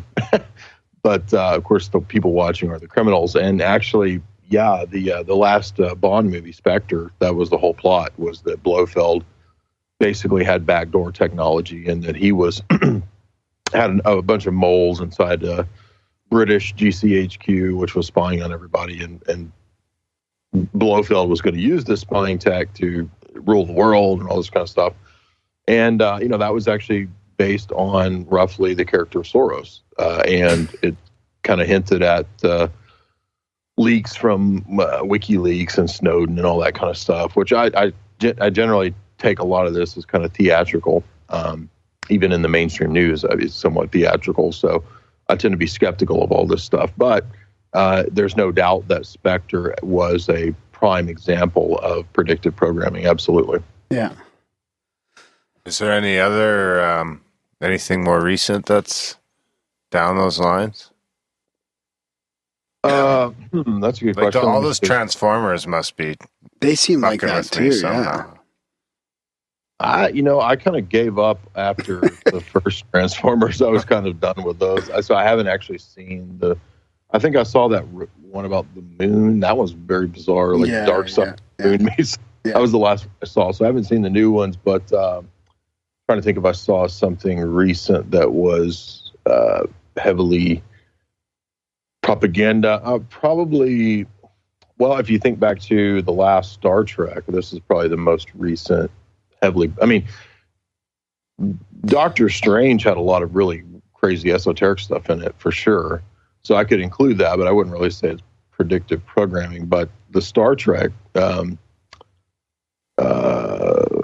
I forget what was it called. I titled my analysis something like "Social Justice Warriors in Space" because that's basically what it was. They were like, anybody who wants to retain their cultural identity, they're the terrorists, and they're gonna blow up, the Federation's big capital city, which is basically New York, and all this kind of weird, social justice warrior programming, which was long time. That's been a long time theme in Star Trek, but that one comes to mind. Social engineering, but well, even weird. I'm a Trekkie and I didn't get social engineering. You didn't catch that? Luckily, I got through that without getting brainwashed. Am I a social justice warrior? No, I don't think so. No, you made it through that one. Okay. So, but even the Transformer ones you guys were talking about, like, I think the latest one, I saw that, and it even had this global. Like the Transformers, it kind of merged with the global, there's a global military industrial complex now. And there was a resistance movement that seemed, it all seems so, kind of like exaggerates where we're at and doesn't make it seem as bad that we're heading there in a way. Like it just seems to justify all this globalist, stuff that's going on in a way. Yeah, I think the movies work on many levels. So at times they're there to maybe demonize one country. The CIA was actually involved in movies like American Sniper and Zero Dark 30. Yeah, those were there to prop up the American mythology. Yeah, sometimes movies like Argo or something like that comes out to demonize Iran or to kind of stoke again old tensions from the 70s about how we're supposed to view some Middle Eastern country or something like that. So a lot of those directly Pentagon, CIA influenced films, a lot of those have a basically time contingent propaganda purpose. Yeah. And then, sometimes something else like Doctor Strange might come out and it has this very deep esoteric perennial philosophy type agenda that's all about spirituality, other dimensions and all that kind of stuff. So yeah, it just depends. That's a good question, though. I guess I should have been more up on recent movies. No. I'm not really very up on recent movies, so. No, I was going to ask about the D&D, like the Department of Defense and the Pentagon influencing them as well as the CIA, because I know that the DoD is definitely lending hardware and shit, and I thought they had some script control because of that. Like, here, we'll lend you these these planes and ships and all, but we want to review your script and tweak it a little bit. And then the other comment I had was. Actually, let's just stop there for now. I can't remember what my other one was. Well, if you saw a couple days ago, there was the WikiLeaks retweeted the leak that dealt with Tom Secker requested a FOIA on Pentagon influence in films late. And so there was a leak or a FOIA request that was released of 1,800 recent films. Yes. Look this up. This article went viral. I do remember that. Yeah. Medium.com from a few days ago. And this is what I've been saying for a long time, as well as other people, that it's not just, this or that film that you have a hard time thinking of one. It's like all this stuff. It's TV shows, to insert all kinds of messages that are, related to military recruitment or related to interpersonal relationships and how you need to view genders and all kinds of just shit is put in all of these films everywhere. And there's bonuses. You get, additional money and funding if you add these messages. That's what the incentives are there for. But it also, it all serves this overall agenda of, basically, I think the Hollywood is just another arm of the CIA is the best way to understand it. That Hollywood is the culture creation factory and the music industry of the CIA and the Pentagon. It's there to do that. Seems like, go ahead. Well, and another arm of the more of the international globalists as well. Like I don't know if you came across any influence from the Lear Foundation at all, but they've apparently influenced with some of this social engineering stuff directly into a bunch of TV shows and movies as well, and they're proud of it. I mean, I heard a speech of this one of the spokesperson from Lear Foundation talking about how they've influenced this and they've thrown this little tidbit in this script, and it's disgusting. It's basically a covert version of, like, if you listen to NPR or National Public Television or whatever. If you listen to NPR, they'll be like, this segment paid for by a grant from the Gates Foundation, right? You hear that all the time, and that's on purpose. And so basically, NPR is a great example of an open Pentagon propaganda front. But people think that, Hollywood is a bunch of private companies, and so therefore it's not different, because all of those private companies are all tied into the same global economic combine. And that's why there's been so many books and mainstream books that have been written about the history of the connections between the mob, different mafias, and entertainment in Hollywood, and different drug cartels. They all tie in together. And so there's one level of distinction between private and public, and Columbia Pictures versus DreamWorks or something like that. But really at the top, you're dealing with, a lot of power players who are involved in a lot of the same stuff. And there's a lot of people from the CIA will go and write scripts for movies. Yeah. And this is well known. And like you said, you were talking about Pentagon and influence. There are other books before mine that were written not so much about esotericism, but just strictly about the influence of the CIA and Pentagon by academics. So there's mainstream academic publications that have been around for years discussing the interplay between those supposedly different worlds. So the thing I don't understand, and having heard all that, and before we move on to different sort of topics, so why would they allow a movie like this new one that comes out with, is it Tom Cruise and the whole cocaine smuggling out of Colombia or whatever? That, if you've ever seen the reviews of that, like, they're glorifying this whole government of the U.S. getting involved in drug smuggling, and he was their puppet or whatever. And they glorify this whole thing, but they say, it's based on a true story and all. So now why are they coming out with movies like that are so damning against, like, do they think just people don't care, or is this to just Hollywoodize that whole theme, or do they know that the cat's out of the bag? Because now everybody knows that the CIA is running drugs, right? So, the CIA has been co-opted. Been co-opted by who? The CIA was started by the CIA was started by basically the Rockefellers. It was Rockefeller Private Intelligence, and prior to the creation of the CIA at the behest and request of Rockefellers and other power players, there was already private intelligence known as the Inquiry, which was a gathering of a bunch of academics. So the whole spy world comes out of the academic world, right? And most of those universities from which they came were universities that were and are run by grants from these big foundations. So the CIA was never like some heroic thing. It was always the private enforcement army of the bankers. And if anybody doubts that, I would just recommend reading either Carol Quigley's Tragedy and Hope or Servando Gonzalez's book, Psychological Warfare in the New World Order, where he details basically the whole history of the CIA back to those big families. So it's basically just private intelligence for big mafia families is the best way to understand it. So it's always been this way. And the history of all the major networks is all people out of the OSS, Sarnoff, Haley. They're the guys who started and headed, CBS, ABC, NBC. They're at the ground root of the big networks. And so network television was always intended to be mind control and social engineering from the very beginning. That was his whole purpose. Yeah, it's hard for me to wrap my head around that.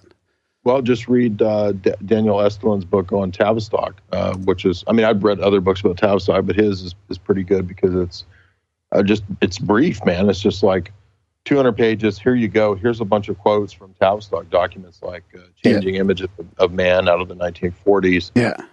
Basically planning the future that we live in now. Yeah, that's really what I also wanted to. I've been dying to get into it with you. It's refreshing. I've been listening to some of your podcasts, and you've been talking about the influence behind all the social engineering, right? Like a lot of people are talking or giving voice to the Tavistock problem and all this stuff that really goes back. There is a trail to this social engineering and stuff. Like this is actually coming true 20, 30 years later and longer from what they've been planning. So I wanted to get into that a bit. Yeah. And again, you need to look no further than the Rockefellers who put in the grant money for the beginning of the MKUltra programs, which dealt with drug manipulation and mind control. They put up the money for Dr. Ewan Cameron to open up his mansion facility testing grounds at Mount Royal in Canada. That was where a lot of the electroshock treatments were going on. He was testing the effects of large doses of LSD and electroshocks to, quote, repattern people, mentally speaking. And by the way, this goes on and on and on. I can give you, there's Jose Delgado's book, Physical Control of the Mind, one of the MKUltra doctors who literally just writes a book about mind control. Dr. John C. Lilly, another one of the MKUltra doctors who famously did all the LSD tests on dolphins to see how float tank guy, right? Yes. Well, John C. Lilly wrote a book, Programming and Metaprogramming, where he talks about dosing kids with LSD and giving them a base programming, which they could later manipulate in life as they got older.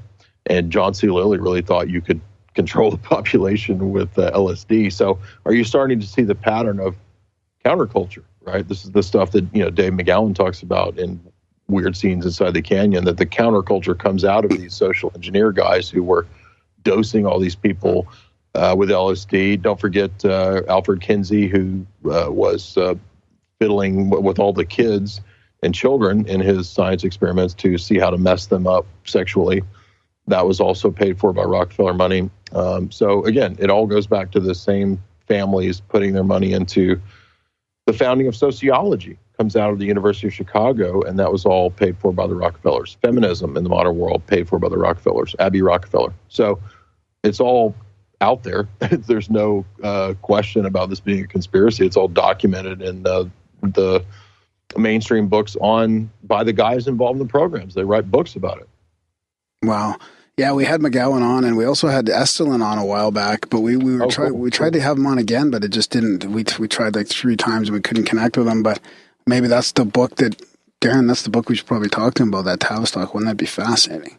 Yeah. So I really think the problem now for them, the elite in this regard, and why there's such a backlash in the political climate is because I'd like to know what you think about this. The Clinton Foundation's being sort of uncovered for a real vehicle of influence from foreign powers, and it's sort of bringing up this whole problem with charities and foundations. And, you've mentioned that already, that these foundations are going way back decades now. This is how they fund all these initiatives, right? So now people are realizing that the money that goes into these things isn't being used for good a lot of times. And, so I think this is really why the big backlash is here, is because the potential end of this slush fund money laundering through foundations is here. Mm-hmm. Yeah, I've done a few videos on Clinton Foundation and how that's kind of an exemplary case of what you're talking about. Right. And they're just really recent newcomers to this model. Right. I mean, you go back to the Reese Committee investigations, which looked at the Carnegie Foundation, in the Ford Foundation, and others, Rockefellers too, and they noticed. I guess those were several decades ago, but they noticed all these same things, that they were actually controlling and changing, altering education in America, basically to dumb it down. The stuff that Charlotte Iserbyt talks about. That was all part of the Reese Committee hearings. So it's known. Again, that's not a question. But the model of how you do all this with a private tax-free foundation is really the trick of the big level players. I mean, mobsters don't figure this out until they get, big level and turn, quote, legit. That's why all you got to do to understand this is just watch the third Godfather. That's the one where Michael Corleone realizes that when you're a big global player, you need a tax-free foundation to launder all your money through, and then you can influence politics much easier than if you're a taxable, multi-million-dollar private casino company or something. Yeah. Yeah, exactly. And that's literally what Michael learns in the third Godfather. That is too much. So I see. This is the thing. I didn't really grasp that this has been going on for so long until last year or two, realizing how bad some of these more contemporary ones are. So it's really good to know that this has been going on for millennia, probably. I mean, at least the last 100 years. It seems to be becoming blatantly obvious, though, especially in the news, the mainstream news. Yeah. It seems like you can't recover from this. There's no coming back. Either you're win or I don't know how they bounce back. Maybe they were already on the way out. Well, I hope, but I mean, I think we've got a long way to go before any kind of real change happens. I mean, the main power that the globalists have is the monetary system. That's the main way that they can control entire nations and continents. And so any nation state, for example, that tried to ever back away from globalism, they have basically the entire banking structure of the rest of the world to do economic terrorism through the IMF and World Bank. You can wreck one nation's economy. You can set up tariffs, sanctions, so that you don't bring any of their products into your country.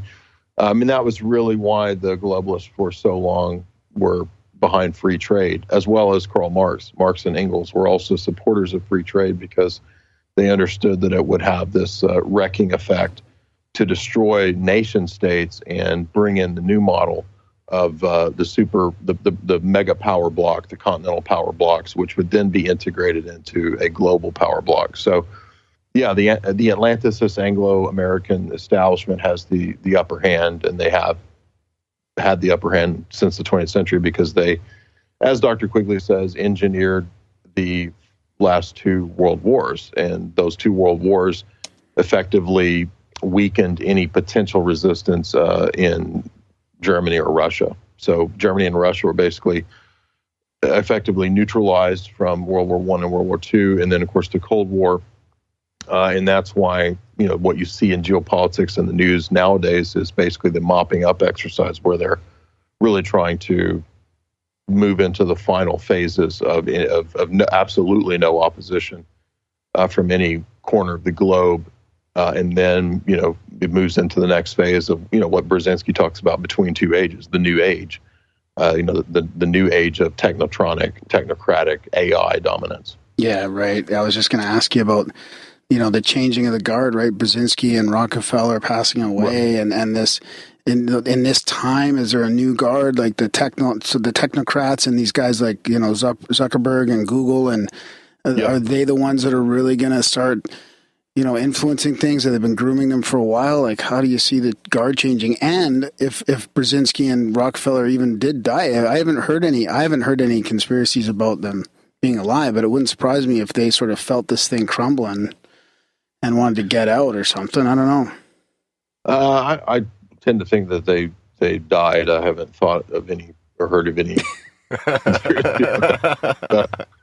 but I think that it's. I mean, Brzezinski wrote his book in 1970, and he was just echoing what H.G. Wells, Bertrand Russell, and prior technocrats and futurists had planned and wanted to see in terms of transhumanism and technocracy. So Brzezinski was basically saying in 1970 where we would be at right now in 2017. So they knew where it was going to go, and that would require basically completely committed cult member technocrats like people you're talking about, like Schmidt at Google, Regina Dugan from DARPA to Google, Cass Sunstein at the NSA. I mean, these are the characters who are, sort of taking the reins. Mm-hmm.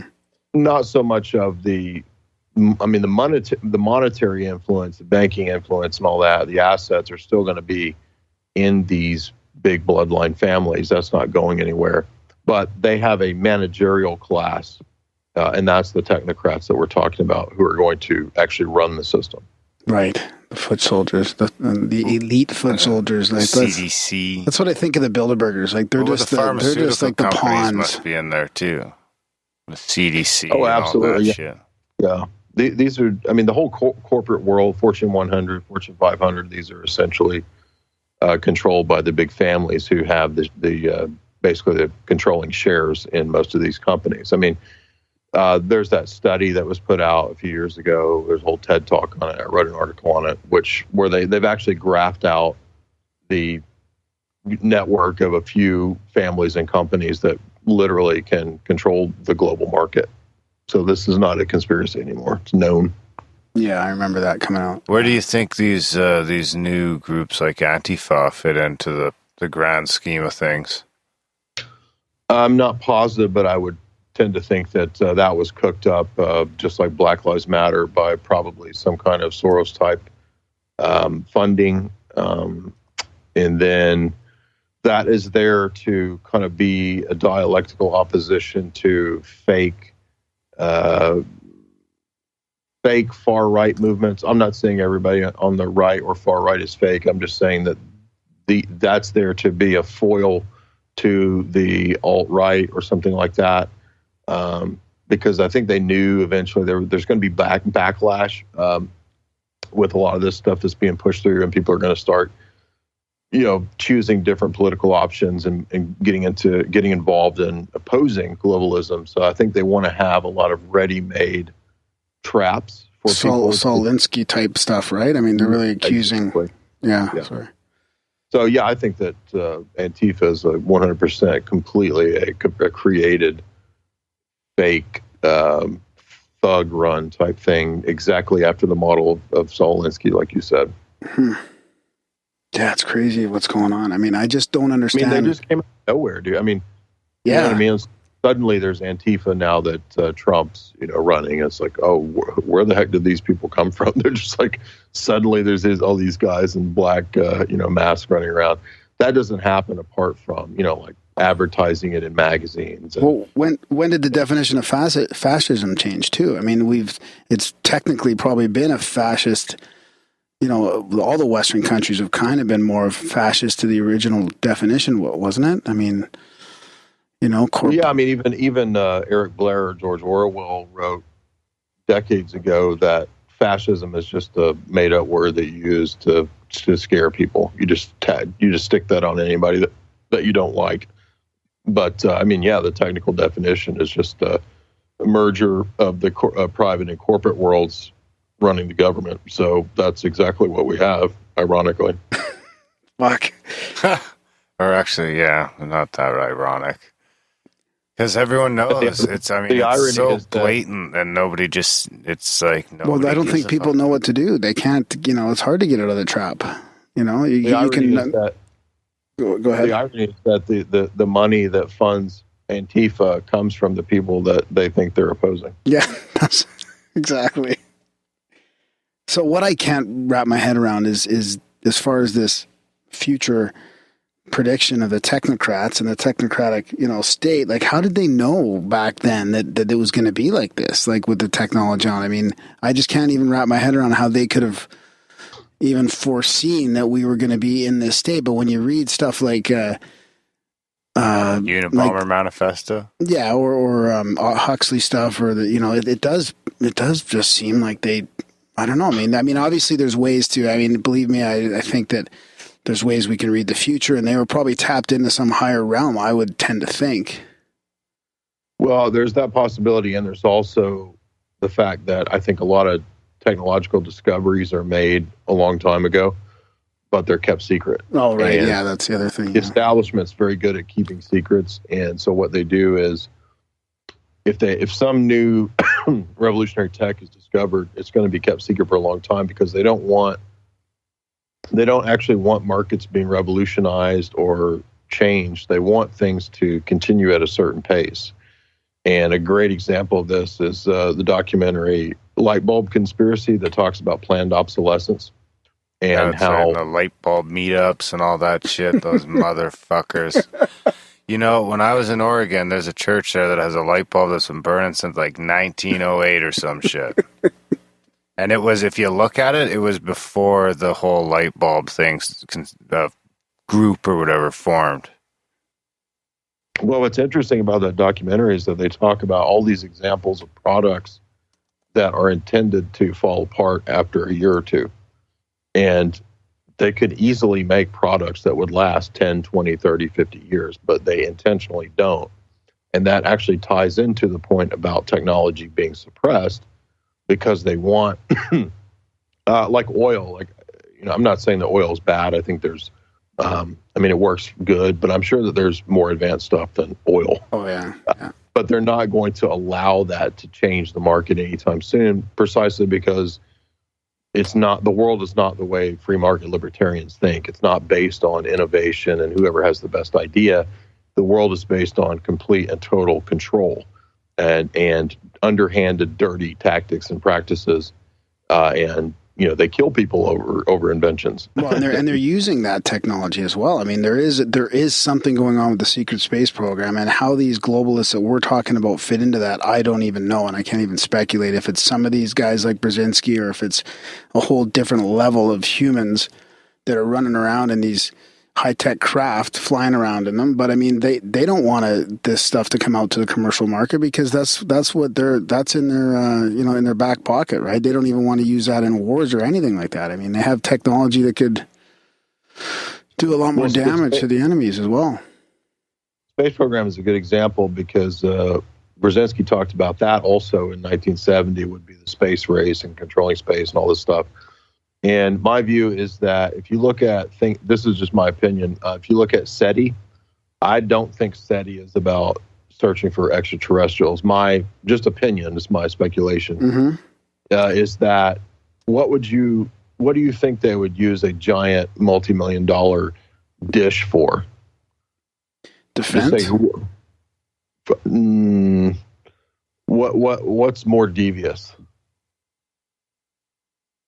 I think it's related to surveillance or harm. Yeah. I think that they were saying that a lot of this stuff in the 70s and 80s was being set up for interplanetary defense or missile defense or asteroid defense or some bullshit like this. And I think what they were really doing was setting up the global NSA surveillance grid and the internet. I think that's what they were really setting up. Now, what's beyond that in terms of aircraft and advanced aircraft, I don't know or claim to know. I think that whatever the UFO phenomenon is, it is this advanced technology that, has been suppressed. Probably anti-gravity type stuff or something like that. Where they got it is anyone's guess. Maybe they're all tripping acid and invoking Lucifer, and I mean, that might be what's going on. I mean, that's what Watson claimed, right? I mean, didn't he see the DNA helix while he was tripping or something? Yeah. Then the guy who did the Hubble telescope said that he was tripping and he saw an elf. An elf came and told him to get money from the Rockefellers to build the Hubble telescope. I'm not joking. That's the official story. I don't think I've heard that one. I got some mushrooms. I should hit those guys up for some money. What could I do? Grimerica, we'll make a telescope. We'll make something. If Terrence McKenna and a Clockwork Elf come to you, they'll probably instruct you who to get your money from. Perfect.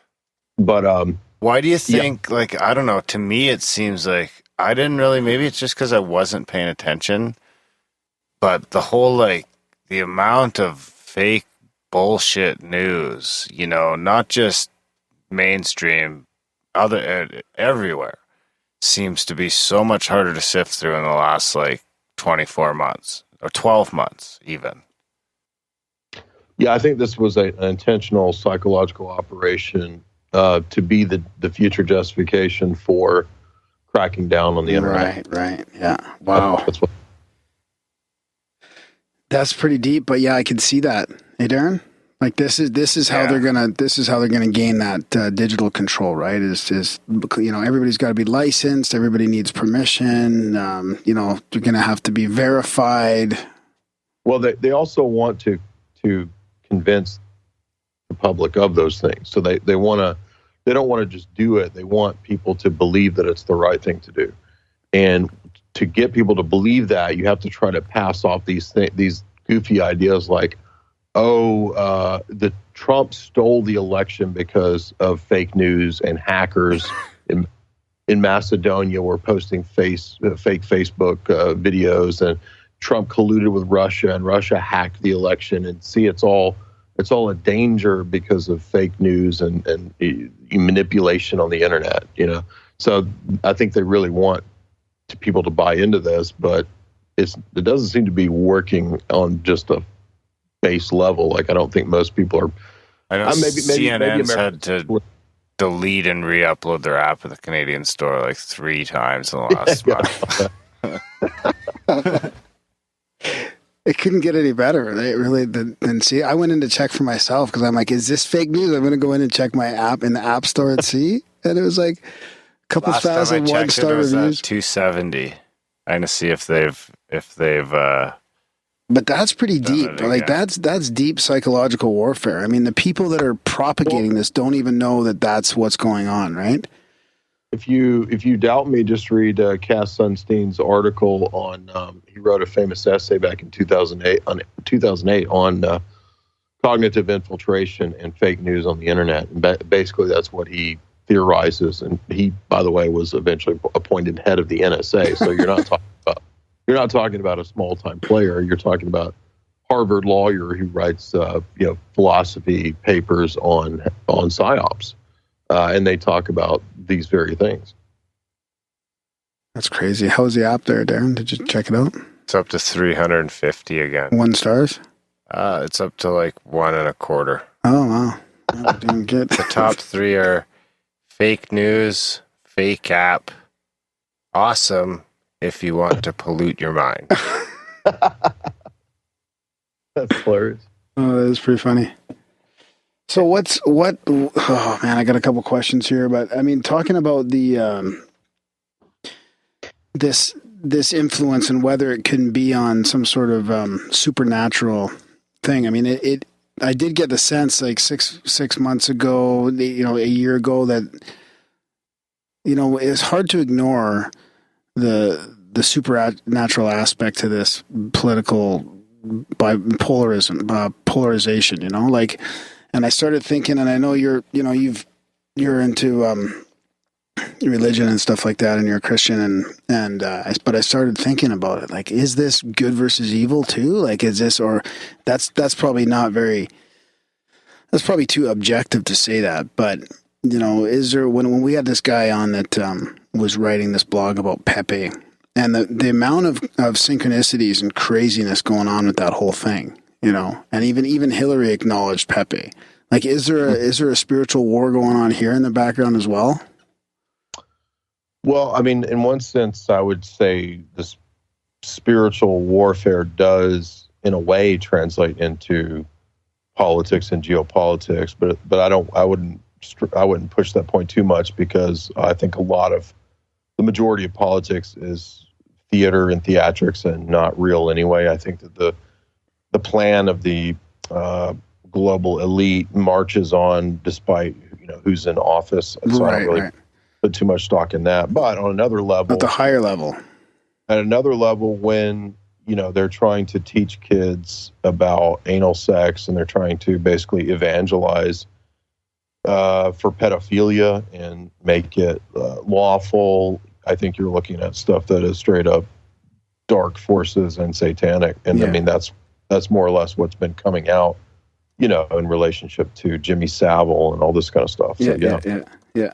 That's kind of what I was getting at. I mean, it's not hard to go there with that, that there is this stuff coming out and it's not fake. This is what's happening. It's coming from all sides, that one too, right? You're getting it from far right and you're getting it from far left. Yeah. In the form of like Milo and what's the gay Star Trek guy? George Takei. Yeah. Oh, you mean, I see what you mean. You mean normalizing this whole thing. Yeah. Right. I think those are definitely examples of spiritual darkness. And then I think, that's going to keep pressing forward, because it doesn't stop. Basically, where does it end? It ends in like human sacrifice, cannibalism, bestiality. I mean, that's really, there's no other places to go beyond that. Right. So, but I mean, all those things vindicate, I think, that, people would laugh at things that are in the Bible or the Old Testament or ancient religious texts or something like that. But I mean, we're seeing this kind of stuff. You know what I mean? So to me, it doesn't seem that it's like, well, you think I'm crazy for believing this. Well, I mean, this is what's actually going on in the world. So I at least I have some kind of map or, guide or explanation for what's going on here, right, that I think makes sense. What do you think about the middle part of spirituality, like the church of experience? Like, we talked to a lot of people on the show, and a lot of our listeners who have had awakenings, or they've had downloads where they've got all this information that they're sharing. So whether it's like a channeling aspect or a personal transformation through meditation or psychedelics or whatever the case, NDEs, OBEs, like there's a large list of stuff that's happening to people that make them realize that we're not in this materialistic society. Like, we're in a schizophrenic society where most of the people and love and yourself have had these experiences. There's something more to life, but we're living in this paradigm that says, no, we're just a bunch of, materialistic, robots. So what about that middle ground, right? The people that are waking up to their own sort of personal experiences. I think that those experiences at times can be good, but I think there's also a danger of trying to seek out just a mystical experience and not trying to be grounded in a coherent worldview and have a basis for both rational, logical analysis of facts and also metaphysics and intuition and spirituality. I think that all those things kind of have to be balanced.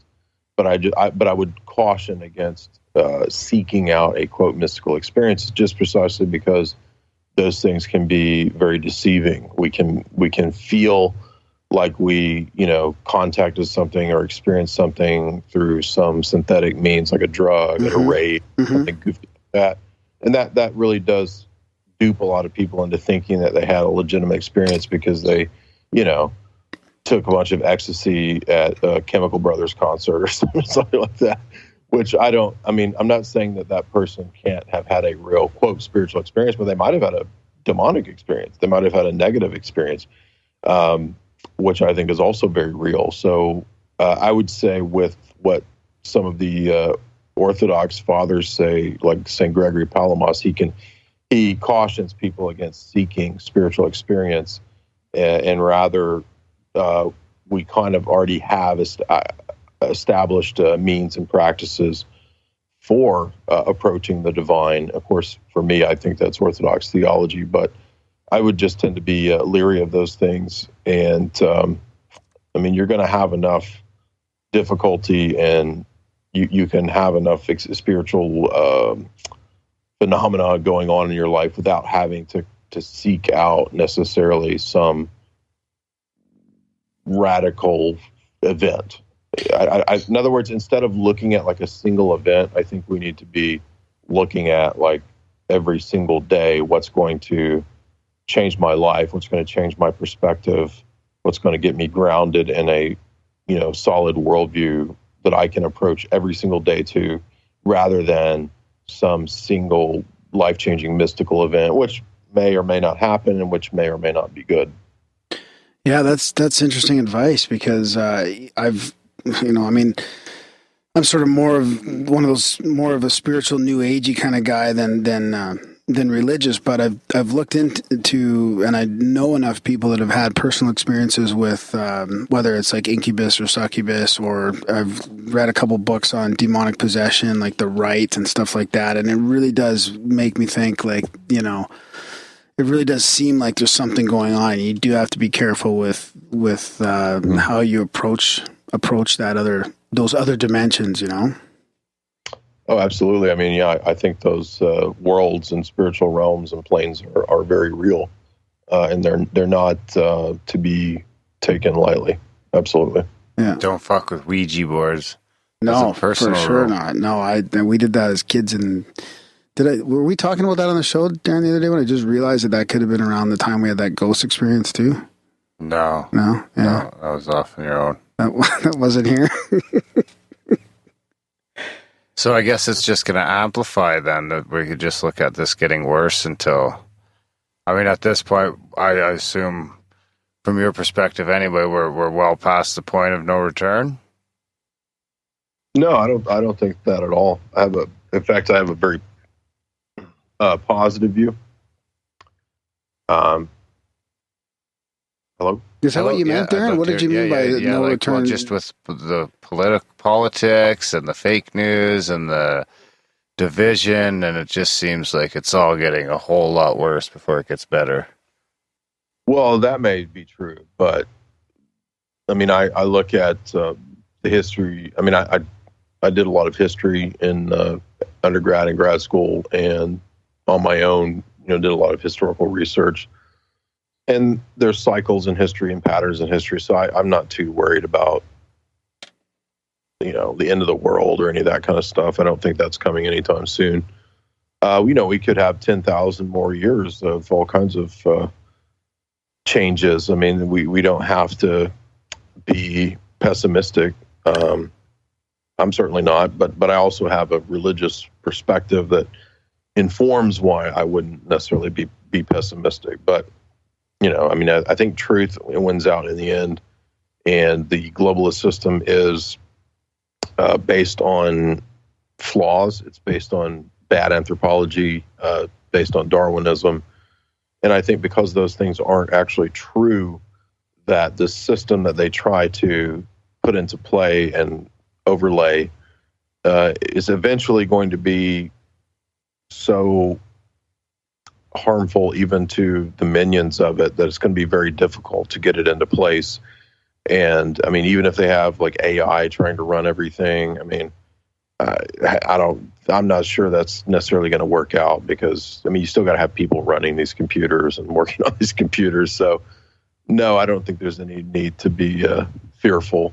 But that's kind of long-term. I think for nation states as they are, yes, I think there is a big danger, and I think that they're definitely going to try to impose this global technocratic order. But I think it's just going to be so bad for so many people. It's going to be very difficult to try to get across that, to try to convince everybody to accept their own doom is not an easy order. I feel like there's going to be a bunch of people just going off the grid. Like if it gets that bad, it's just going to be like, fuck this. I don't want any of this. And they'll just opt right out of the system completely. I feel like there'll be like a separation or something between the techies and the people going back to the earth kind of. Could be. Yeah, could be. I mean, there's a lot of different possibilities, but who knows what the future is going to be. I guess Brzezinski and H.G. Wells had a plan, but it's also partly up to what we choose. You know what I mean? It's not like it's all predetermined. I think that we have choices, and I also think that there's a sense in which if people go along with this, they also kind of willingly sign on to their own self-destruction. So I think, we're all ultimately kind of going to get what we deserve either way. That's interesting. That's kind of like the old, you get the government you deserve. I don't know about that. I think he's talking more on a personal level. Yeah, I'm saying like individuals who, choose to not hear and listen to what's true and be wise about their actions and planning for the future and all that kind of stuff, and how they view friends and family and how they treat other people, and et cetera, et cetera. I think we're all ultimately going to get our fair rewards. Yeah. So hey, I wanted to get your take on this, but I was thinking at the beginning of the show. Now it kind of seems a bit irrelevant in a way, but it kind of jumps back to Hollywood in an indirect way, because since this whole political climate has shifted, I've really noticed all these stars, like big ones. I mean, whether it's like Madonna or Bono or Pink Floyd or who's that guy that from that old band, Darren, who am I thinking of? Tom DeLonge. Like, I mean, these people are just getting, and even some of the Hollywood stars are just getting really, really hateful. Like, are they just genuinely afraid that the infrastructure that they've built their whole, success on is changing, or are they being negatively influenced? Like, do you see any evidence of like actual manipulation there, or is it just that they're sincerely scared for their paradigm to change? Probably all the above. I think that you're not talking about geniuses when you're talking about, A-list actors or musicians. You're talking about people who have been brainwashed by the subculture that they've been invested in for years. And for A-list stars, they worship their own fame and image, and so they buy into their own delusions. So I don't think that they really, maybe some of them understand right exactly what's going on, but maybe some of these people, a lot of these people have their minds bombed out on drugs anyway, so they may not even be there anymore. But I do think that from their perspective, they're afraid that paradigm could collapse. Whether it actually will or is collapsing is a different question, but I think a lot of them generally are afraid that the liberal world order is not going to work according to their plans and what they bought into. I definitely think that that's happening. Yeah, for sure. Yeah, I even feel like some of them, their message in the past would even contradict their views on the political thing now. Like, I mean, you got some people like, whether it's Pink Floyd or some of these other sort of, not really counterculture, but alternative in a way to the mainstream, and they're just surprising me with their hate. Some of these people also could be virtue signaling to fit into or get work, fit into the cult in Hollywood, or to get work in Hollywood. Yeah, maybe. So they might just be playing to get work, because if you remember in one of the Podesta emails or one of the WikiLeaks, I forget what, but there was Hillary and the Democrats were actually funding and ordering different programs and messages by Colbert. Right. So if you're Colbert and you want to whore yourself out, what you're going to do is virtue signal that you are, pro Hillary.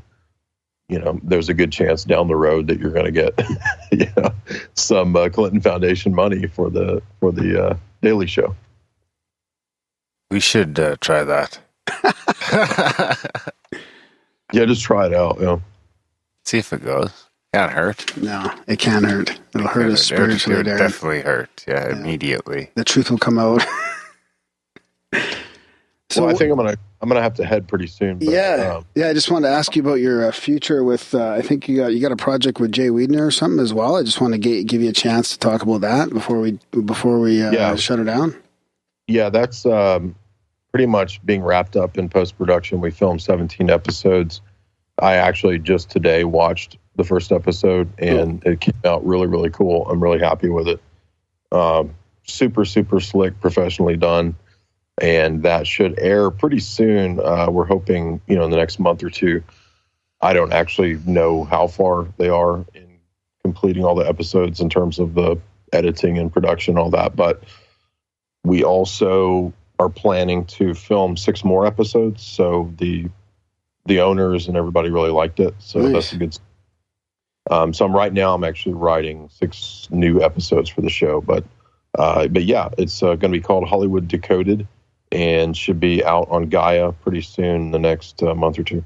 How do you get so much work done? I find it unbelievable that you do that. All your shows, your podcasts, your writing, it's unbelievable. How do you get it done? You treat it every day like a job. Yeah. Yeah, you have a night just a daily routine, just hitting the grindstone on it. Yeah, it is a daily routine. You have to, and you're most effective from morning to early afternoon, and then you're kind of done. Yeah. So that's how it goes. Yeah. And then you jump on podcasts after dinner, like this, and exactly. Yeah. Unfortunately, we have those hours stolen from us. Right on, Jay. Well, thanks for coming on, man. Where can people just jaysanalysis.com, right? Yeah, and to get the book, please don't get it from Amazon. Amazon undercuts authors. So if you would go to Jay's Analysis, and there's a tab at the top. There's also a picture where you can get signed copies of the book from me. Everybody loves it. 95% positive reviews. So yeah, just order it from me and I'll send you a copy. It'll get there pretty quick. And I also offer subscription for $4.95 a month or $60 a year for those who want to get into philosophy lectures, talks, interviews, all kinds of stuff. Nice. Well, right on. Thanks, buddy. I'll put all those links in the show notes. And thanks so much for coming on and discussing all this fascinating stuff. Absolutely. Anytime you guys want to talk again, let me know. Okay. Thanks, buddy. Ciao. Have a good night. That was a chat with Jay Dyer from Jay's Analysis. Good one. I like it, man. I like all this deep historical stuff from the influencers, the elite, the stuff that I'm not really touching on very much, but every time I listen to some of that, I learn quite a bit. Right? There's a lot of organizations back then engineering us. I feel invaded. Feel engineered? Engineered. Yeah, you look a little engineered. Yeah. I feel like I'm not. Thanks, buddy. That's a compliment. Is it? Yeah. Okay. Engineered my calves. Oh, some people are worried you're getting sick of that. But I'd let them know it's fine. That was good. That was a fun one with Jay. There's a lot of, when you start looking at his website and all the stuff he's analyzed from Hollywood, all the movies and all the crazy stuff in there. Yeah, there's tons. Yeah, you could spend hours, days. He had one from Clockwork Orange. I mean, I didn't want to get into too many details with him about all the movies specifically, but there's a ton of cool movies in there that he's analyzed and that he's, done reviews on. Yeah. Fuck yeah. I was running in Knowles Hill Park and I was listening to his show and he was talking about, and he had this other lady on. He's on a Boilermaker podcast. I think it's a weekly show with 4 people and they do little segments and stuff like that. It's really interesting. But they're talking about him analyzing that Point Break movie, and this lady on the podcast has seen all these movies that he's talking about. They're from the early 90s. And it's pretty funny. There's some really interesting stuff in Point Break. Do you ever see that one? No. Yeah, really? With Keanu Reeves. I think I've seen the new one. Yeah, I saw the new one too, yeah. That was pretty good, actually. I kind of liked it. For a silly movie like that. Extreme athletes. Extreme. Just because you didn't make it as an extreme athlete, you don't have to be angry at the extreme athlete. You should have been off the bread back then. Yeah. I didn't never want to be an extreme athlete. Come on. No, really? No, yeah. You just fucking I'm starting radiate. I wish I was an extreme athlete. I'm doing it now. Next year I'm going to do some backcountry skiing. That's my goal, to take my avalanche course and do backcountry skiing. So no more of that 47 years groomed old, runs. still chasing that extreme athlete. Hey, I got to do it while I can, man. Won't be able to do that forever. Well, you should have done it fucking 20 years ago. Yep. Oh, well, live and learn. I should do it now then. I'm still injured. Anyway, big thanks to Jay for coming on the show. Check out his stuff. Check out his YouTube. Big thanks to you guys for listening. Check out grimerica.ca/support for all the different monthly options. One-time donations you can do there to help keep us going, doing these commercial-free, uninterrupted chats. Coming at you for free every week. Of course, we did roll out our new program where we are rewarding our supporters with a couple shows a month. So I think there's a few 6 or 7 shows in there already. The Black Budget support feed. Yeah, Black Budget support feed. Is this where we should talk about what we're planning on putting in there? Maybe like we're thinking about doing a full-on trip report show with we should do that Darren's and mine and listeners. We should do that in the intros. Should we? Okay. Nobody's listening to this. People might listen. People. No, I think as soon as the guest signs off, they're out. You think so? No, I think sometimes they like to hear the rundown, but then they leave. Well, let us know if you heard this part. Yeah. We should play a little secret at the end. Play a whole secret episode, but they'd notice on their having a cult section, a hidden still section. Half an hour left. Hidden, yeah, they'll be like, why is there so much time? They're fast forwarding 30, 30, 30, 30, 30, trying to get to it, and then all of a sudden they miss it. Wow. There you have it. That's what I'd be doing. That's what he'd be doing. You could be doing it too. All right, guys. Thanks for listening. We will see you next week. Somehow I built a rocket ship out of the stuff dreams are made and popsicle sticks.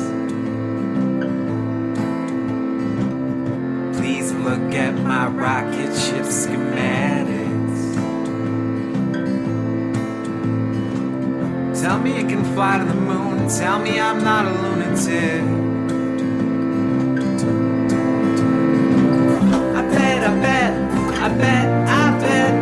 I bet you think I'm a space cadet. I bet you think I'm a space cadet. No regret, I do not fret, 'cause I am a space cadet. In my hands I have a gas can and matchsticks. Yes, Earth is my home, but I need a vacation from all the sadness, the chaos, and dramatics. I'll let you do the countdown, 3, 2, 1, no hesitation. I bet you think I'm a space cadet. I bet you think I'm a space cadet. I bet you think I'm a space cadet. No regret, I do not fret, 'cause I am a space cadet.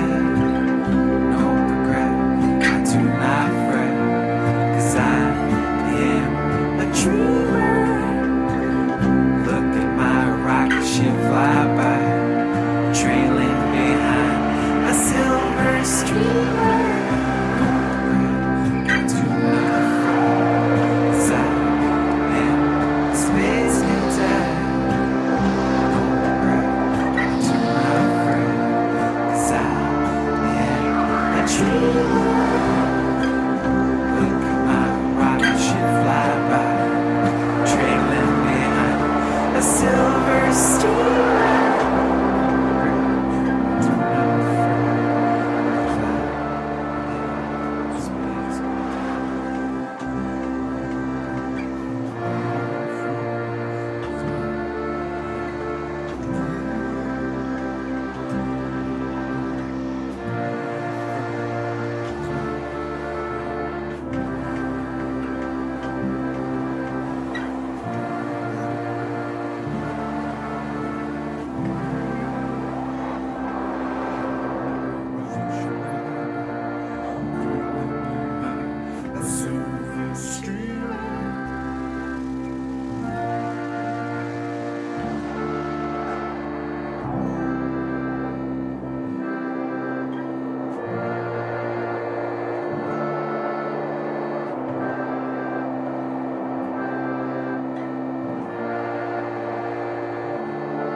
Hailstorm damage got you blue?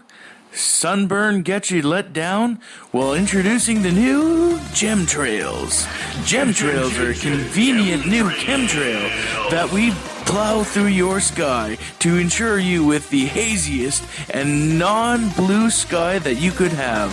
Chemtrails. Choose from our variety of geo-engineered aerosols loaded with toxic chemicals. Some chemicals may include barium, strontium-90, aluminum, cadmium, zinc, viruses of all sorts and varieties, and chaff, which actually looks like snow, but may actually be fibers coated with aluminum, desiccated blood cells, plastic, and paper. All chemtrails can be conveniently customized for your needs. Just ask our friend here, James Cruz. Chemtrails. James Cruz ordered the barium, strontium-90, and the chaff. And the chaff he chose was desiccated blood cells and plastic. Chemtrails. So I'm sitting in my backyard, getting sunburned constantly, and I hear this ad come on the radio. Chemtrails. Chemtrails. And what they can do for you is amazing. For 33 payments of $333. Chemtrails. No more sunburn. Thanks, Chemtrails. Chemtrails. Thanks, Chemtrails. Chemtrails. That's right, James. For 33 easy payments of $330, you too could have a hazy sky with zero sun and zero sunburn. Chemtrails. With our brand new technology coming straight out of MIT, we fitted an airplane with nozzles, and we can come to any area in the world and spray your backyard. Chemtrails. Warning, warning, warning! Symptoms associated with chemtrails include aneurysms, strokes, heart attacks, and cancer. Chemtrails. Other side effects may include irradiated breast milk, anal leakage, jock itch, runny nose, irregular vaginal discharge, glaucoma, heavy metal poisoning, lockjaw, and low sperm count, persistent hacking, coughing, upper respiratory and intestinal distress, pneumonia, extreme fatigue, disorientation, lethargia, dizziness, splitting headaches, elevated arthritis symptoms, nosebleeds, blah blah blah, yada yada, etc., doctors, blah blah blah, death. Chemtrails. If you want it, we spray it. So get your chemtrails today. Call 1-900-GRAY-SKY. That's 1-900-GRAY-SKY. That's 1-900-WEFUCKED. Thanks, chemtrails.